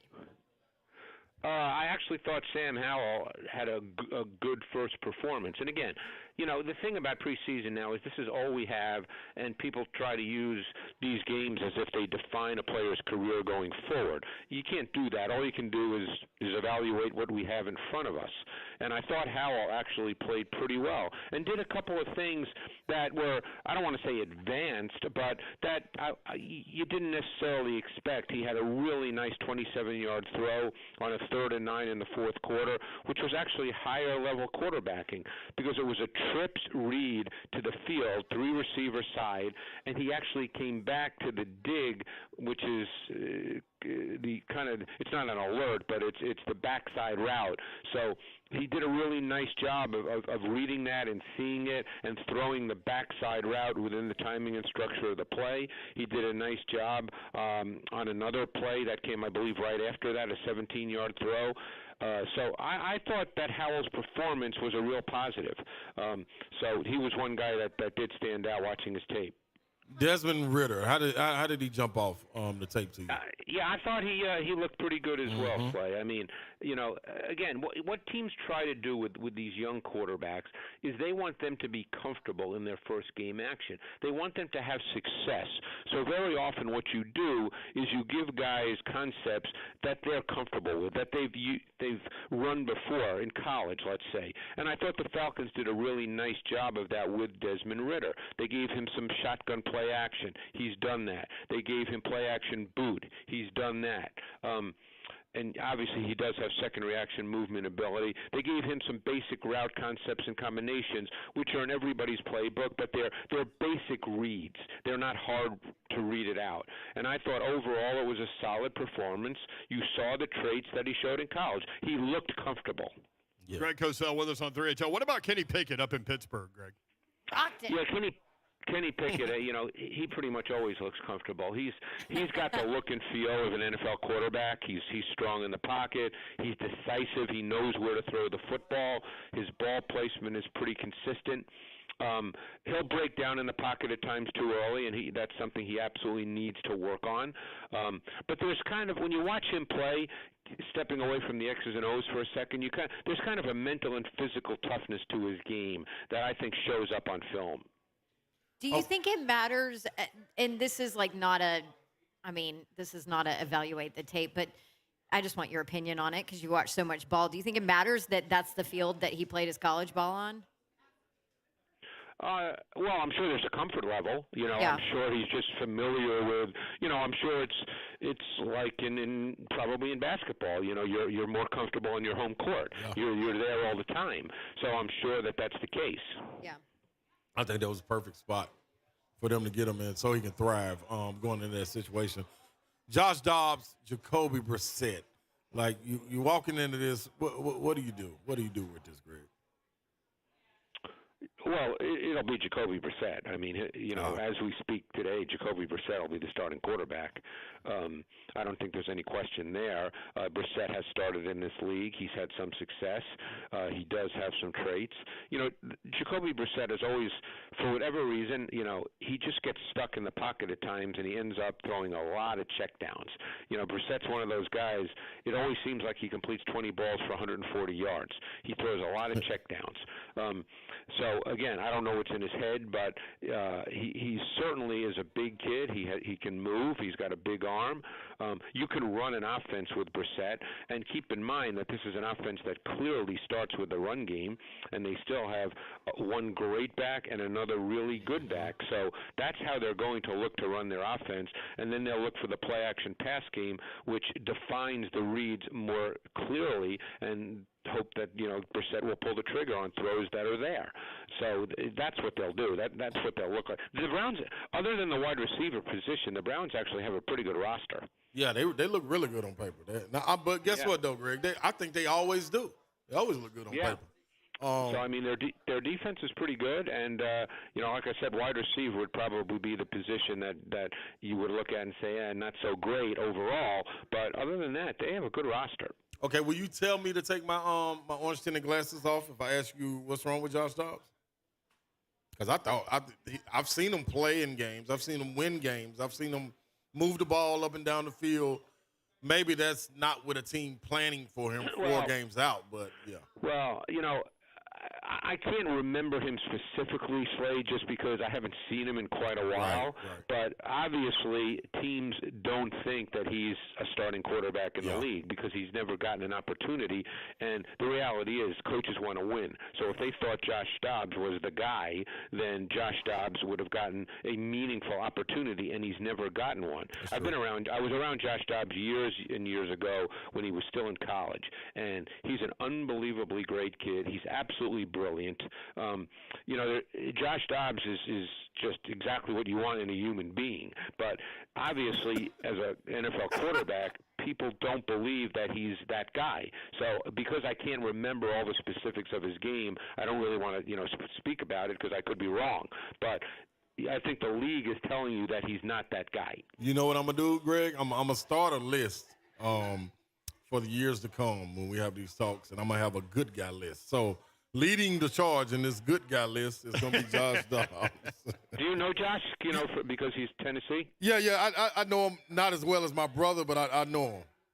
Yeah, I mean he's I was around him at Nike years ago when they did the Elite 11 stuff, and they would bring the quarterbacks to Nike. I was there for a couple of years in a row, and Josh was there, and this was usually like late spring, if I'm not mistaken, and he was actually working on a paper, a college paper, so everybody was out there having a good time, working at football, and he's basically writing a paper, and if memory serves me correctly, it was like on aerospace engineering. I mean, it was you're right. Yep, you are absolutely right. Yep. Yeah, it was. Yeah, I mean, the kid's brilliant. Yeah, how to build a rocket.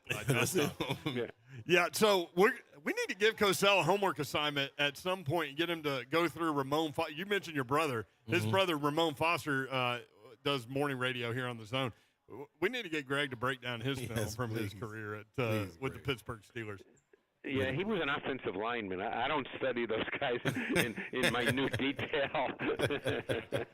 Don't tell him that. I don't want him coming after me.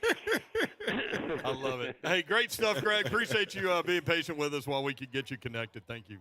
Oh, no problem, guys. Appreciate it. Thanks. All right, Greg Cosell. Cosell will join us next week, and we'll have preseason game number 2 to break down with the Tennessee Titans. Every Thursday at 4:20. You can catch him on the Install podcast with Buck Rising as well, where you get your podcast. Broadcasted live from Scoreboard Bar and Grill. We'd love to see you out here. We'll be here until 6 o'clock, and we've got more thanks to Superbook Sports coming up next on 104.5 The Zone. Gina's in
Opryland Hotel, Music Valley Drive. Love this place.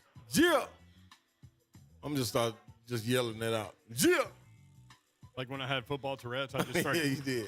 That's what Don said. You did. I just started screaming players' names out. Racing McMahon! Yeah, that's the guy. I was like, what? Yeah. Ben Bowers looked at each other like, okay. Titans Buccaneers Make sure going we at keep it. him. The last couple of days over at St. Thomas Sports Park, and they will be playing on Saturday. You can catch all the action right here on 104.5 The Zone. Quick side note, really tragic story. Prayers up for the family of Luke Knox, former Brentwood Academy player, brother of Dawson Knox, who's a tight end with the Buffalo Bills. Passed away last night. Played 4 years at Ole Miss, transferred to Florida International. And Mike McIntyre, the Florida International coach, who also is from Nashville, said, quote, words cannot express the heartfelt sorrow we feel because of the passing of our teammate and friend, Luke Knox. I had the honor of coaching Luke at Ole Miss and now at FIU. While I admired his passion for football, his genuine love for his family and teammates is what I always will remember. He had a special way of making everyone around him feel comfortable and confident. Know a lot of people in this market. That's a big family, and a lot of them are here, and so just can't imagine what they're going through, and want to wish. I know you guys do as well. Serious thoughts and prayers for that entire family. Just a horrible story. No real detail as to what happened, but they do not suspect foul play, is what the police said. So, right, man, just Yeah, you always thinking of that family. Yeah, and I know you guys do too, but like know a lot of those guys, and it's that's tough when you lose a kid for sure. I can't imagine. So And a sibling. Right. I know they were close. very close. Yep. Yep. Other stories out there. We mentioned earlier the Preds have announced that they will host the 2023 NHL Draft, which they've done before. And that's an awesome event and a testament to what Nashville is, to be able to host events like that. The NHL Awards that year will also be in Nashville. Some more opportunities for the Woo girls to wonder what the hell's going on downtown outside of beer drinking and, fraternizing. I don't know a better way to say it. They always look confused when other things are going on in Nashville. Like, what do you mean there's a playoff game? What is this? Yeah, that's not what this city built for. Built for pedal taverns and hot bed mobile vehicles. Hot water bed. What is it? What is it? Hot tub. This is a hot water bed. I think you stumbled hot on water bed? That might be the next one. I think he stumbled onto a great idea. Coming No, this you winter. can heat up a water bed. See what I'm saying? Coming this winter. I think my parents used The to have hot one. water bed pedal tavern. I don't know my how you go God. pedal laying down, but yeah. This ought to Hot be water fun. beds sweeping the country. That's it, baby.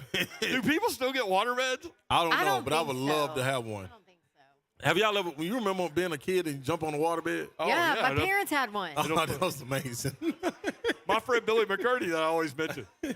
He's the guy that went to the MC Hammer concert with me, that 6'5", 300 in the Toyota Corolla. He's What big. are you doing on a water bed? He's big. He looked like Fred Flintstone in that car. He had a water bed. Hey, man. I've been. See, that's what I would love. What kid had a water bed? That's too? what I'm saying. you're Like, gonna what talk- you doing with a you're water gonna bed? talk It's your like mom and dad. hardcore. I didn't even think it was weird back then, but now I'm like looking back on it. Like, what kid talks to their mom and dad? Hey, mom, hey, can I get a water bed, please? That's super weird because those water beds aren't small. And they're not cheap. Yeah, and it's big. And you And gotta- they're like an insurance liability. Yeah, so Don't you have to fill them up too and all that? Like the water Yeah. bill? And what just happened to you? I don't know, you just hit me in the back with the dog. Well, all right. Hot water beds coming Gotta back. go, man. gotta go, baby. So people don't have those anymore. Clock I out, never gotta even go. thought about it until you just mentioned it. Yeah, I mean, hey. Our water beds. That's probably good on your back, though. Break. See, I think it would be worse. The hotness? Oh, not the hotness, but Yeah. like that's the what- water. Oh, yeah. You don't want your legs hot, and the water keep on floating up on your legs, going back on What your if back. you get too hot? Yeah, Then, you can't cool it off. He can't even go to sleep then. Do you think that people like didn't know they were seasick, got a waterbed, and then like at night just threw up in the middle of the night like Jimi Hendrix? No, I hope not. Just put a bucket by your bed. Jim Morrison. Got chow when you wake up. Oh man! All right, 5 o'clock hour is coming up. We've got more Titans coverage. Kevin Dyson, Dr. Dyson, will join us next in Miracle Man. Also, Big Savagery, Ramon Foster at 5:20 as we broadcast live from Scoreboard on 104.5 The Zone.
on out to Scoreboard Bar and Grill. Get you some hot chicken. Maybe get you Slay had pizza. Yeah, I did. The pizza was pretty good. Meat lovers pizza. Created my own. You created your own meat lovers? Yep, I would say handheld. What was it? Personal pan. Was it a hot water bed pizza? No. Onion rings, wings. Two orders of onion rings. Oh, it was 2 orders. I forgot about that. Oh. Robert's over here laughing. Were you shocked, Babs? You was kind of like, oh. Yeah. Yeah. Don Davenport is back, ladies and gentlemen. Missed y'all. She used to give a damn about her reputation. I used to. Then she started hanging out with me and Slay. I lost all my journalistic credibility.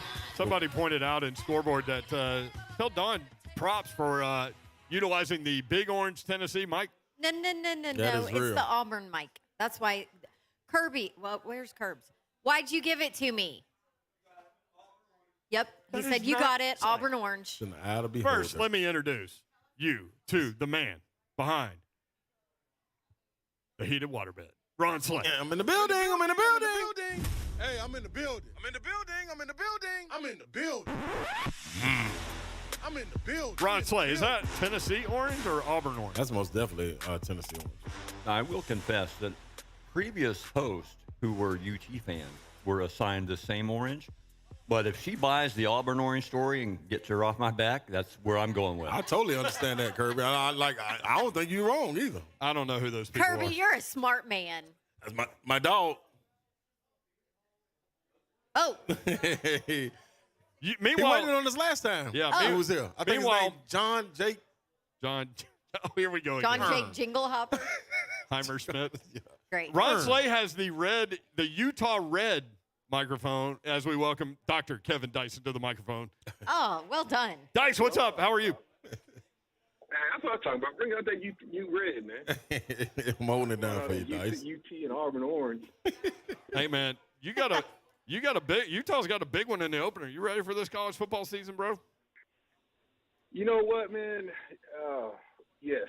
You know, Utah, after you go to the Rose Bowl, there's no going back, right? You got to either press forward or you had a failure of a season type thing, you know. And I feel like with a lot of the guys that caught coming back, specifically on offense, and you know we're going to be stout up front on defense, I like them to make another push and hit to the Rose Bowl again, man. I'm looking forward to it.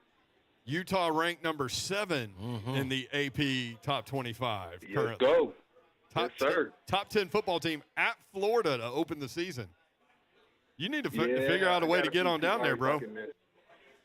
I know it, man. You know, I got to look at the schedule and see if I can get down there. Depends on what I got going on, my own stuff out here. You know, I got everything going on out here. But I've been looking forward to this one for a couple of years. I already had people talking mess for 2 years now.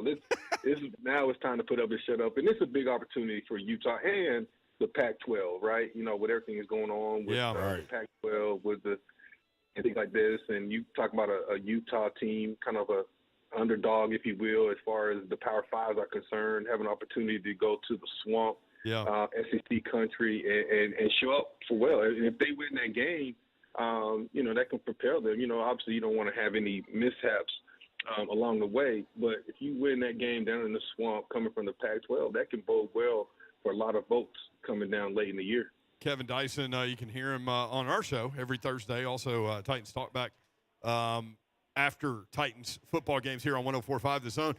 Let's start with preseason game number 1, Dice. What did you see from Malik Willis, who got the start at quarterback, obviously got pulled on the second play for not throwing the ball to an open receiver? Mm-hmm. What did you think about his performance? Yeah, you know, at first glance, I didn't think it was all that bad, and I'm not prefacing that to say that it was bad. I just when you look at it again, it was one of those college quarterback moments. You know, open in the National Football League is a lot different than college. Sometimes you got to let that trigger go. Now, to the flip side of that, we saw where Logan let a couple go where he probably should have gone a different direction trying to squeeze it in there. But to talk about what Malik was doing, he was – guys were open. Sometimes you got to throw them open, and then you got to anticipate the cut, anticipate the break, and put the ball in position where your guy can make a play. And I think he missed some opportunities doing that.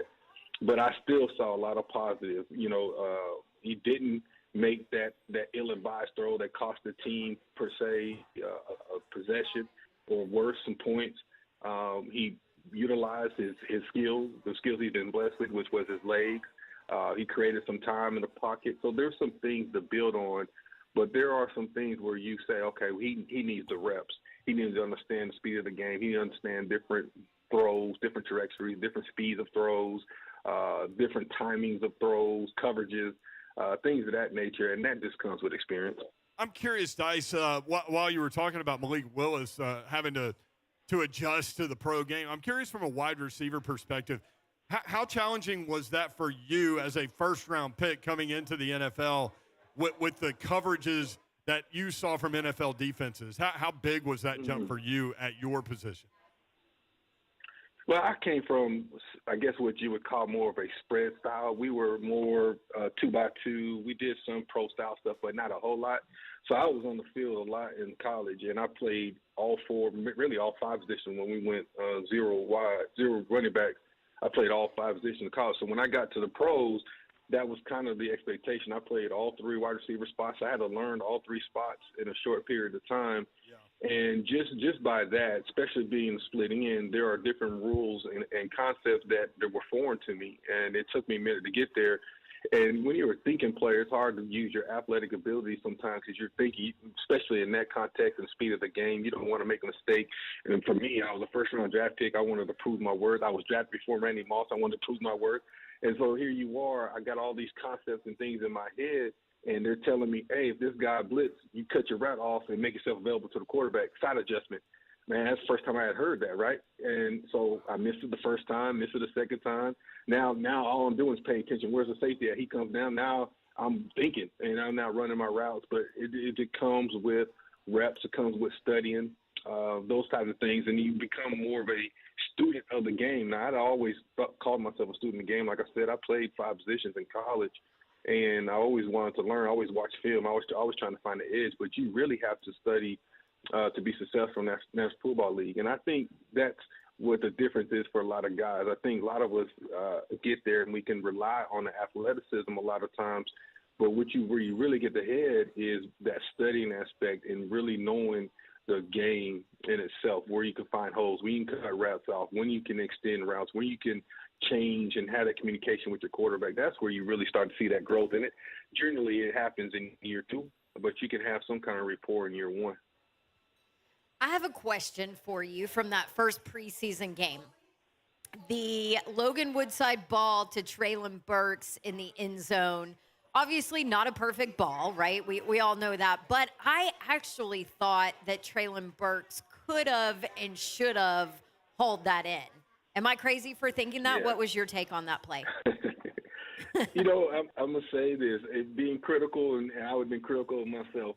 If I'm there, that's an opportunity for me to make a play. I got to make a play. Yeah. And that's what most athletes are going to tell you. They're going to be hard on themselves. They're going to go back to their quarterback, and he's going to put them 5 fingers on his chest, talk about, my bad, man, I'll make that play for you next time. Because you just never know.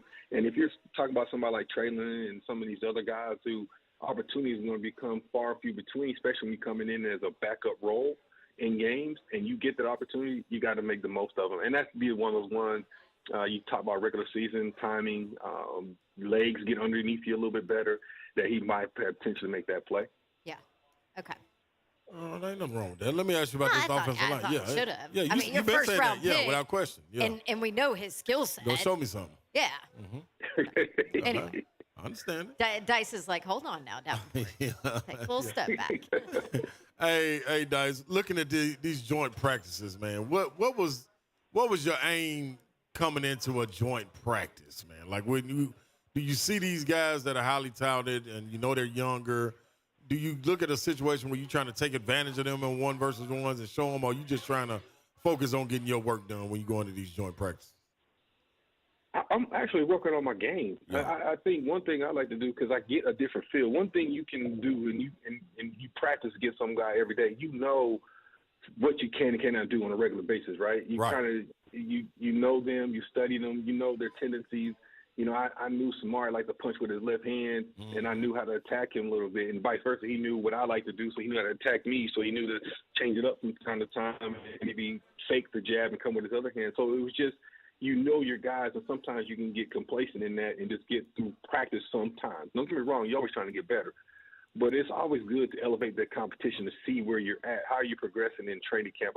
We didn't do it a whole lot when I played ball, but when we did it those last couple of years, I really enjoyed it because it gave me a good read of where I was at in training camp and where I was against who was supposed to be some of the starters across the National Football League and other respective teams in a practice situation to say, okay, I'm ready to go, and I'm seeing better coverage every day at practice than what I'm seeing out here, or this dude is real. I need to work on some different things. And I always appreciate that aspect because the speed level goes up. Now, it's always fast, right?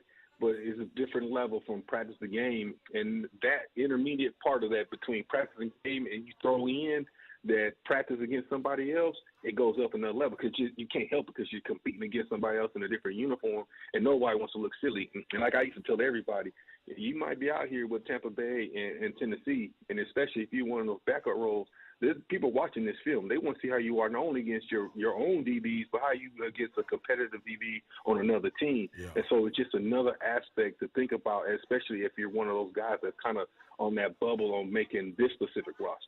Mm-hmm. What did you notice at right tackle with Dylan Radins only getting 7 reps, but we did see a lot of Nicholas Petit-Frere there? Yeah, that's interesting, man. I wanted to see a little bit more of Dylan Radins, and I'm going to make a point to kind of watch him again this weekend to see where he's at. And I don't know if that was a telltale sign of, okay, he's not really getting it done. Let's see what Nicholas can do, because that's going to be an important role. I think, teams tendency is to be right-hand dominant, and that's the right side. You got to be powerful. You got Nate Davis over there and his backup, Jordan Rules, who look pretty good so far at training camp. So they need some consistency out of whoever that is. If not, you're going to see a lot of gaming on that side. You're going to see a lot of people taking their pass rusher and attacking that side. So they got to have somebody that can protect Tannehill one and create some running lanes too. And somebody's got to step up and take the lead. If that was the telltale sign that he wasn't getting it done the other night, or that was kind of give him those 5, we see what we need, and he's going to be the starter, and we'll see what Nicholas can do for the rest of the game. And if they've even announced it, I haven't seen anything where they announced where they're going to flip who's starting this weekend or not, and then see if it's kind of the same sentiment. If that is, then that tells you that it wasn't just about his performance. But I want to pay attention to it a little bit more just to kind of get a gauge on whether or not Dylan is progressing the way they feel like, or if they're going to go ahead and go with Nicholas. Former Titan wide receiver Kevin Dyson at KT Dyson87 on Twitter. You can catch Dr. Dyson with Will Bowling, Titans Talkback, following Titans games, and you can catch them, obviously, on Saturday night. Thank you, Kevin. Always enjoyed talking with you, man. Man, I appreciate y'all, man. I'll see y'all Saturday night. All right. There you go. Kevin Dyson at KT Dyson87. When we come back, more Titan Breakdown with Big Savagery Ramon Foster next on 104.5 The Zone. Red Dog Slade.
I just went outside during the break.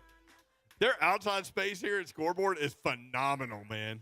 Yeah, it's awesome. That's where we need to be. Outside? Yeah. As opposed to blocking these two doors that they always put. Correct. Yes. Next time we're going outside. That would be wise. Outside. Like one of the doors. Outside, everybody outside. One of the doors is has all the T-shirts. So whenever somebody buys a T-shirt, here comes the server. Or really? like somebody started new today at Scoreboard Bar and Grill, and they needed a T-shirt, so she had to come get one. Right. And then the business office is right through here. This is where the box of wine came from, Babs. Yep. Photo box. So I went outside, and I go outside, and there's 3 construction workers that were enjoying their post-day time with each other. Nothing like it. And it was a little beer. It was so sweet and cute. Their beers came, and they raised their glasses, and they cheers to each other. Like, yeah, great day. Yeah. That's how you cap it off right there. Survive in advance. That's it. And it That's wasn't baby. 100 degrees today. It was not. But training camp is filled with days like that. Big Savagery Ramon Foster knows all about that. Joins us now. Ramon, what's up? How are you, man? Man, I'm good. I hear tossing balls to my kid because I can't necessarily hit the ball to them directly, Brent. So I just messed that screw it. All right, if I throw my shoulder out, I throw it out. So we're at a baseball field right now just getting some work in. I absolutely love the fact, because we went to the cages last weekend, I love the fact that you're out there in the off season, because it's not like we don't get enough baseball during travel baseball. Right? You know what? RJ's coach just added another scrimmage today. So we got 3 tournaments for him, and Miles got about 3 or 4 tournaments too for fall ball. You can pick them up. Come on. That's where we at right now. See, I love it because, like, for Drew, it's a double-edged sword. Like, he's got 3 teammates and his head coach in Williamsport, Pennsylvania with the Nolensville Little League group. So we're not doing anything game-wise. But at the same time, as a fanatical dad that I am, and I know you are, I'm like, man, they're getting work in. We better get to the cages. Oh, there you go. That's where we're at. That's where we at right Y'all now. crazy. Ball.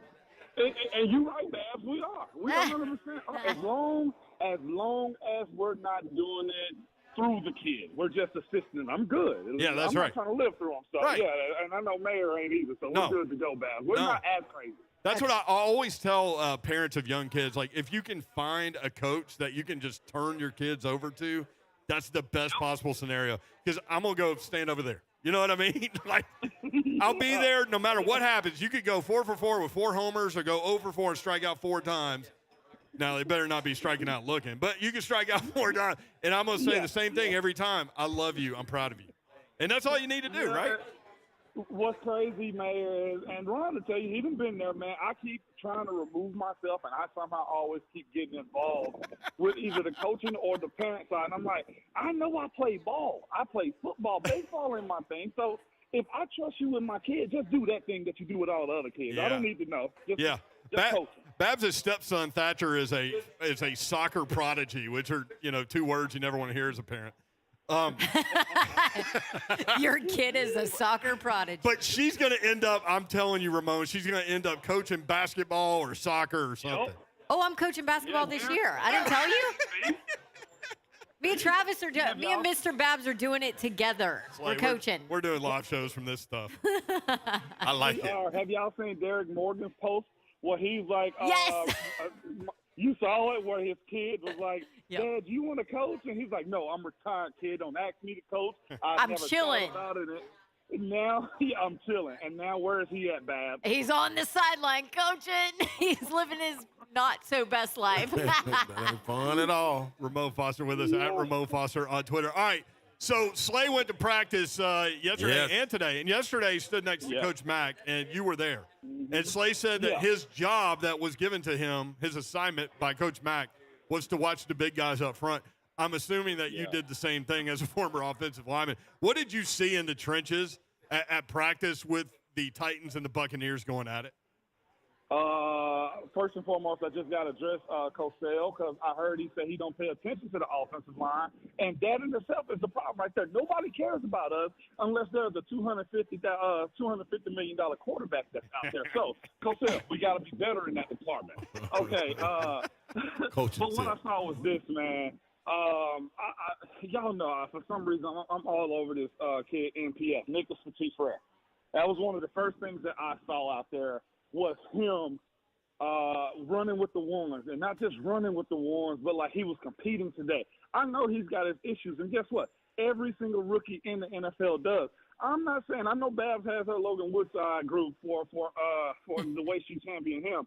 I almost want to start up a group for NPF simply because if not soon, then later, he's going to end up being the starter at right tackle, I feel like, because the pedigree that he displays, the way he composes himself, and the way he goes about practice so far, man, has been impressive for a guy that young. And I admire his size and athleticism, too. On the other side of the ball, too, I heard the way Big Jeff pretty much said, look ESPN, look NFL Network, everybody that want to watch me yesterday, you don't see me do work. And today it wasn't that. That's the war of attrition that you have to get past. And that's where a lot of young guys, especially within the trenches, have to really find themselves when it comes down to, look, I'm not going to win every day, but it's a matter of me being at least consistent in my technique and consistent in the way I approach every day. And that's what Big Jeff was today. Tampa responded for the most part, and it was pretty good. And I'll say this. I know I was just real side-eyeing Aaron Brewer. He's going to be all right. The athleticism of the way he approached the game and the trenches, I think, is what's going to save him game in and game out, play in and play out. It's because he has that tenacity, and he is finding the means to understand that technique for him is king. It's always going to be, and he can never get away from it. And watching him work against Vita Vea, yeah, there was some pushing. He got a little bit of pressure, but it was pretty solid for the most part from him. And I don't worry about Taylor. I don't worry about Ben. I don't worry about Nate either. I think Nate had a few reps off today. So it's a matter of getting this side together between Raydon and between NPF. Okay, so let's talk about that. You're sold on NPF. What is missing in his game right now that you've seen to where he hasn't just blown Raydon out of the competition? A level of consistency. Also, he doesn't have much of the emotional stock probably in the coach's data bank when it comes down to them trusting him. He needs more game time reps. He wasn't a first rounder. He wasn't a lottery pick. So he's not going to have that same grace when it comes down to, hey, saying, yeah, we scouted you. You are who we thought you were. They still got to figure that out. And that's where he is as a young pro right now. And I think that's what holds you back from making that decision off top, considering Rabel champion Dylan Raydon this year. I mean, this offseason, he gave him his coach's award as far as, look, you transformed, you committed to the process. So it's right that if he does give him that first stab at it, but I'll say this. Y'all know this is and I use this term a lot, performance-based business that we're in. Performance-based business. You perform in front of people, in front of your coaches, in front of the scouts. If you are slightly below the line, if you are inconsistent, they will find your replacement. We learn that every single day, and I have no problem with that in my career or the way it was judged year to year either. That's just where we're at as pros. We had a angle to see everybody line up, and then the first team defense came on. When they walked out there, we immediately noticed Big Jeff, and then we shifted to Weaver, Bud Dupree. Like, they look good when they run out there, man. What was your take from the energy that they brought? Not I'm just speaking outside of Big Jeff, just about the guys on the edges. It was hot stuff, man, and you knew it was that. And that's the beauty of, like, coming together like that, man, is you get that opportunity to see everybody together, gelling and making it, look the way it's supposed to be. You get, like, I heard you use this analogy before, Ron. Savage, my bad, I can't call you Ron on these airwaves anymore. I don't even know who Ron is. But you see what I'm saying? But you have your eggs, you got your flour, you got your sugar, you got your vanilla flavoring and everything to bake your cake, and that's what it looked like today. Those guys came together, and they really came together yesterday because they won yesterday. I think today was more of a fair shot of, okay, you got us some, we got you a little bit, but they look the part, y'all. Yeah. If they stay healthy, this group can be really good. Caleb Farley, I'm almost excusing his performance or the way he was reported about yesterday. Mm-hmm. Can I just say that? Because what I saw today wasn't what it looks like in drill work. Today I saw a guy that played football. In football settings, he ended up having an interception run. I'm not sure if y'all talked about that. But yesterday, looking at his movements, it looked like the coach told him, we're still working through this. Go 80% today. Work your motion. Because the way those wide receivers broke off those routes from him just didn't seem like that was 100% yesterday. I almost want to give him grace because I've seen coaches work with guys like that. Look, you're too young to have this many days off. So because of that, take some off in those drills. Shadow him as much as you need to. It was impressive to kind of watch him kind of bounce back. And if that's not the case, though, can we say this? He can't have good day, bad day, good day, bad day, because then we don't know what we're going to have. So I was glad to see those guys come together. Of course, Christian Fulton is a guy. He's growing, and the more and more he plays and the more and more they know about him, meaning the national media, the better it's going to be for him as far as his exposure and saying, we got some stars on that defense. At Ramon Foster with us on 3HL. Ramon, what are you looking forward to in preseason game number 2? Now that they've had these practice sessions with Tampa, now you go out there and compete in a game on some level, the back-end roster guys for sure. Yeah, I'm looking at two guys in particular. I'm looking at MPF, and I'm also looking at Malik Willis because we saw Malik today, did we not? And seeing him, I'm standing next to Will the Bully. I'm standing next to Rhett. I'm standing next to Ron. And before I could say something, Rhett was like, get rid of it, get rid of it, get rid of it. Like, he did what Coach asked him to do, stand in the pocket. But he's protected in practice. He got to find his reads and get through there. And the offensive line protection today I thought was good. I thought they gave him that umbrella that you look for when a quarterback is in the pocket. I thought they gave him time to make it through the first progression, second progression. His credit, though, he didn't bail out and run. The deficiencies that he had was finding the guy that you need to. And I'm not saying that he can't find the guy. I'm just saying the time in which he needs to get the ball out of his hand wasn't quick enough.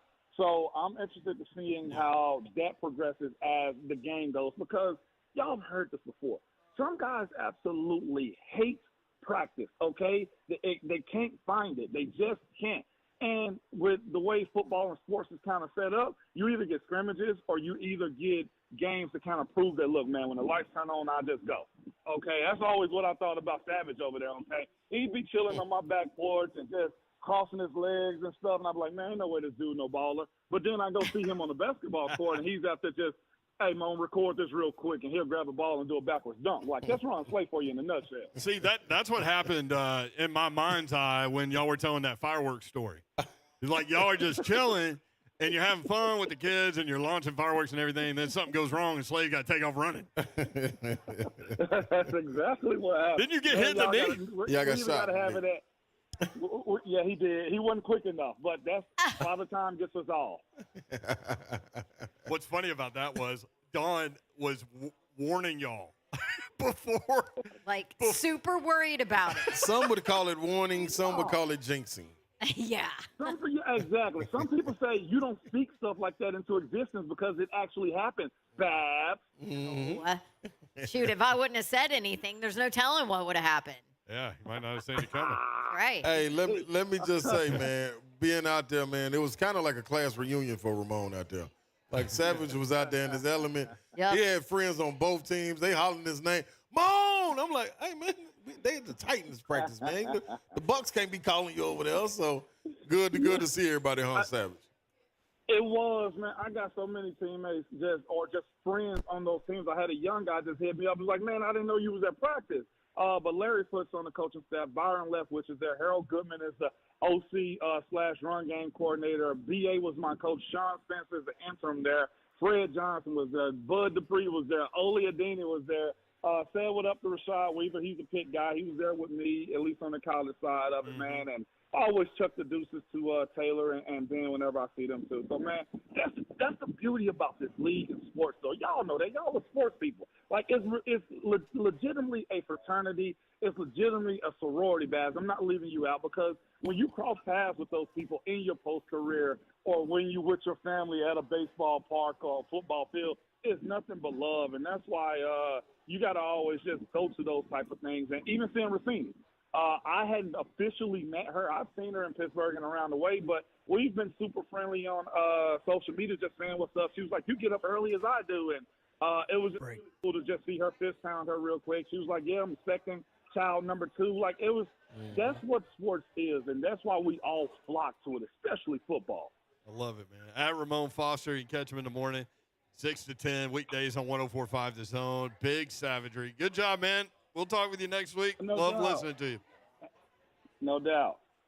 All right, Vajuri. Hey, I'm going to give away some tickets real quick. What? Titans tickets. It's Oh. Titans Ticket Thursday is back. Oh, what? It's back, baby. It's back. Football's back, and it's the return of Titans Ticket Thursday. What? Yes, caller number 5 right now. Pick up the phone, 615-737-1045. Win tickets to see your Tennessee Titans host the Bucks this Saturday at Nissan Stadium. A pair of tickets. Good luck to you. LT 360 and 15. Mount Juliet in week 1 of 104.5 The Zone's football.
Wearing a member of Napier Nation shirt, established 2021. Gainesville, Florida. Own the state, restore the glory. That's what it says. I mean, what is that? What you giving me, Kirby? He's trying to speak things into existence. Kirby, what you done gave me? One of the nice young ladies here at Scoreboard went in the shirt closet and got you a extra large. That's fine. Extra small ain't gonna be going to me. Extra small. Here's an extra large. No, that's too big.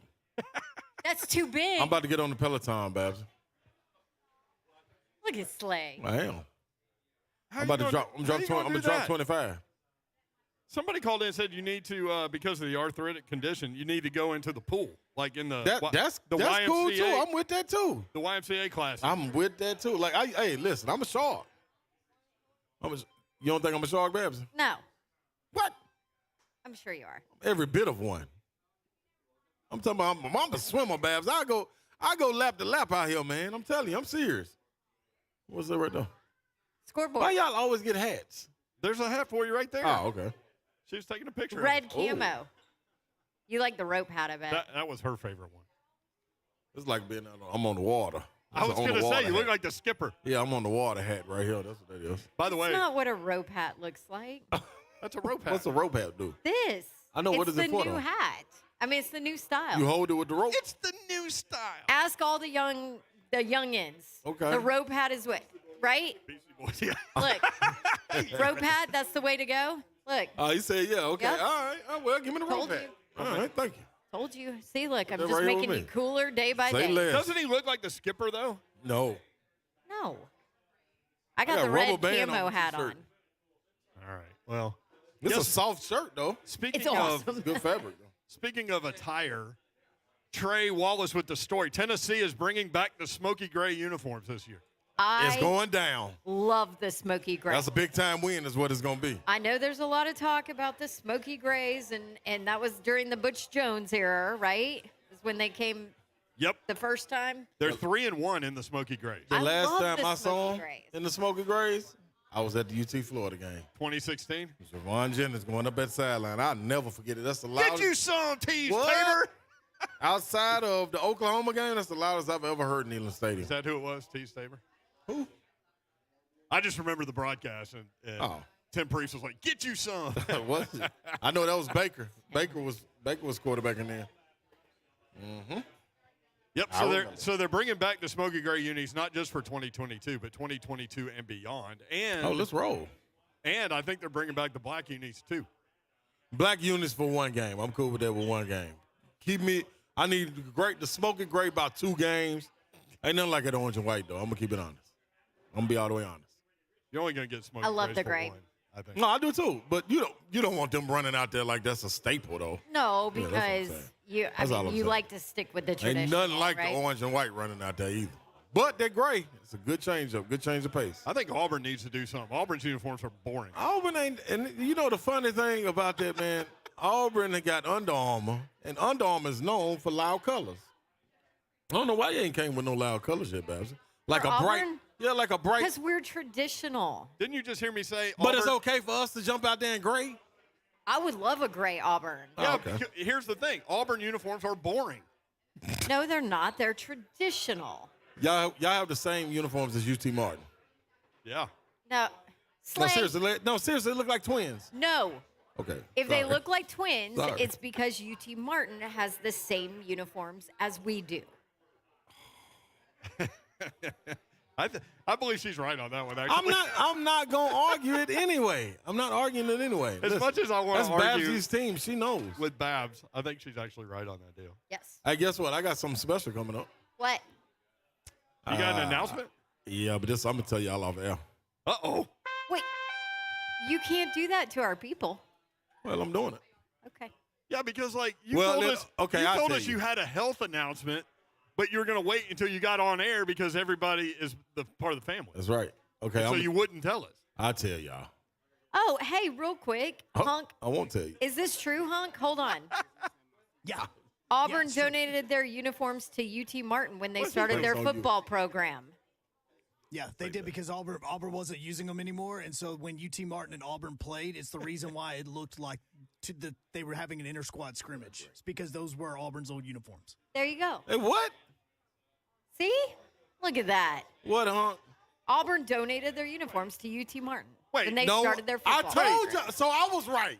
Y'all got it. Yeah, you were I mean, right. you're right, but but you didn't say it properly. You said Auburn's uniforms look like UT Martin's. No, UT Martin's look like Auburn's uniforms because they were. Bert, to me, that sounds like I'm right. I'll let Babsy be right, though. Here's what just happened, though. Like, her and Hunt got in the way of your announcement for all that They stuff. sure did. Yeah, so now go I can't ahead. give it. The people don't want to hear it now. No, they do. They didn't No, want they to hear wanna- what I just said. Yes, they did, Babsy. They always want to hear what you say. So the hats match the shirt. I'm looking at the shirt you got on, and then this white one. Wait, do you have a naked woman on your shirt? Yeah, that's the Scoreboard shirt. You get naked over barrels. Barrels of brew. Okay, I got an announcement. Babs is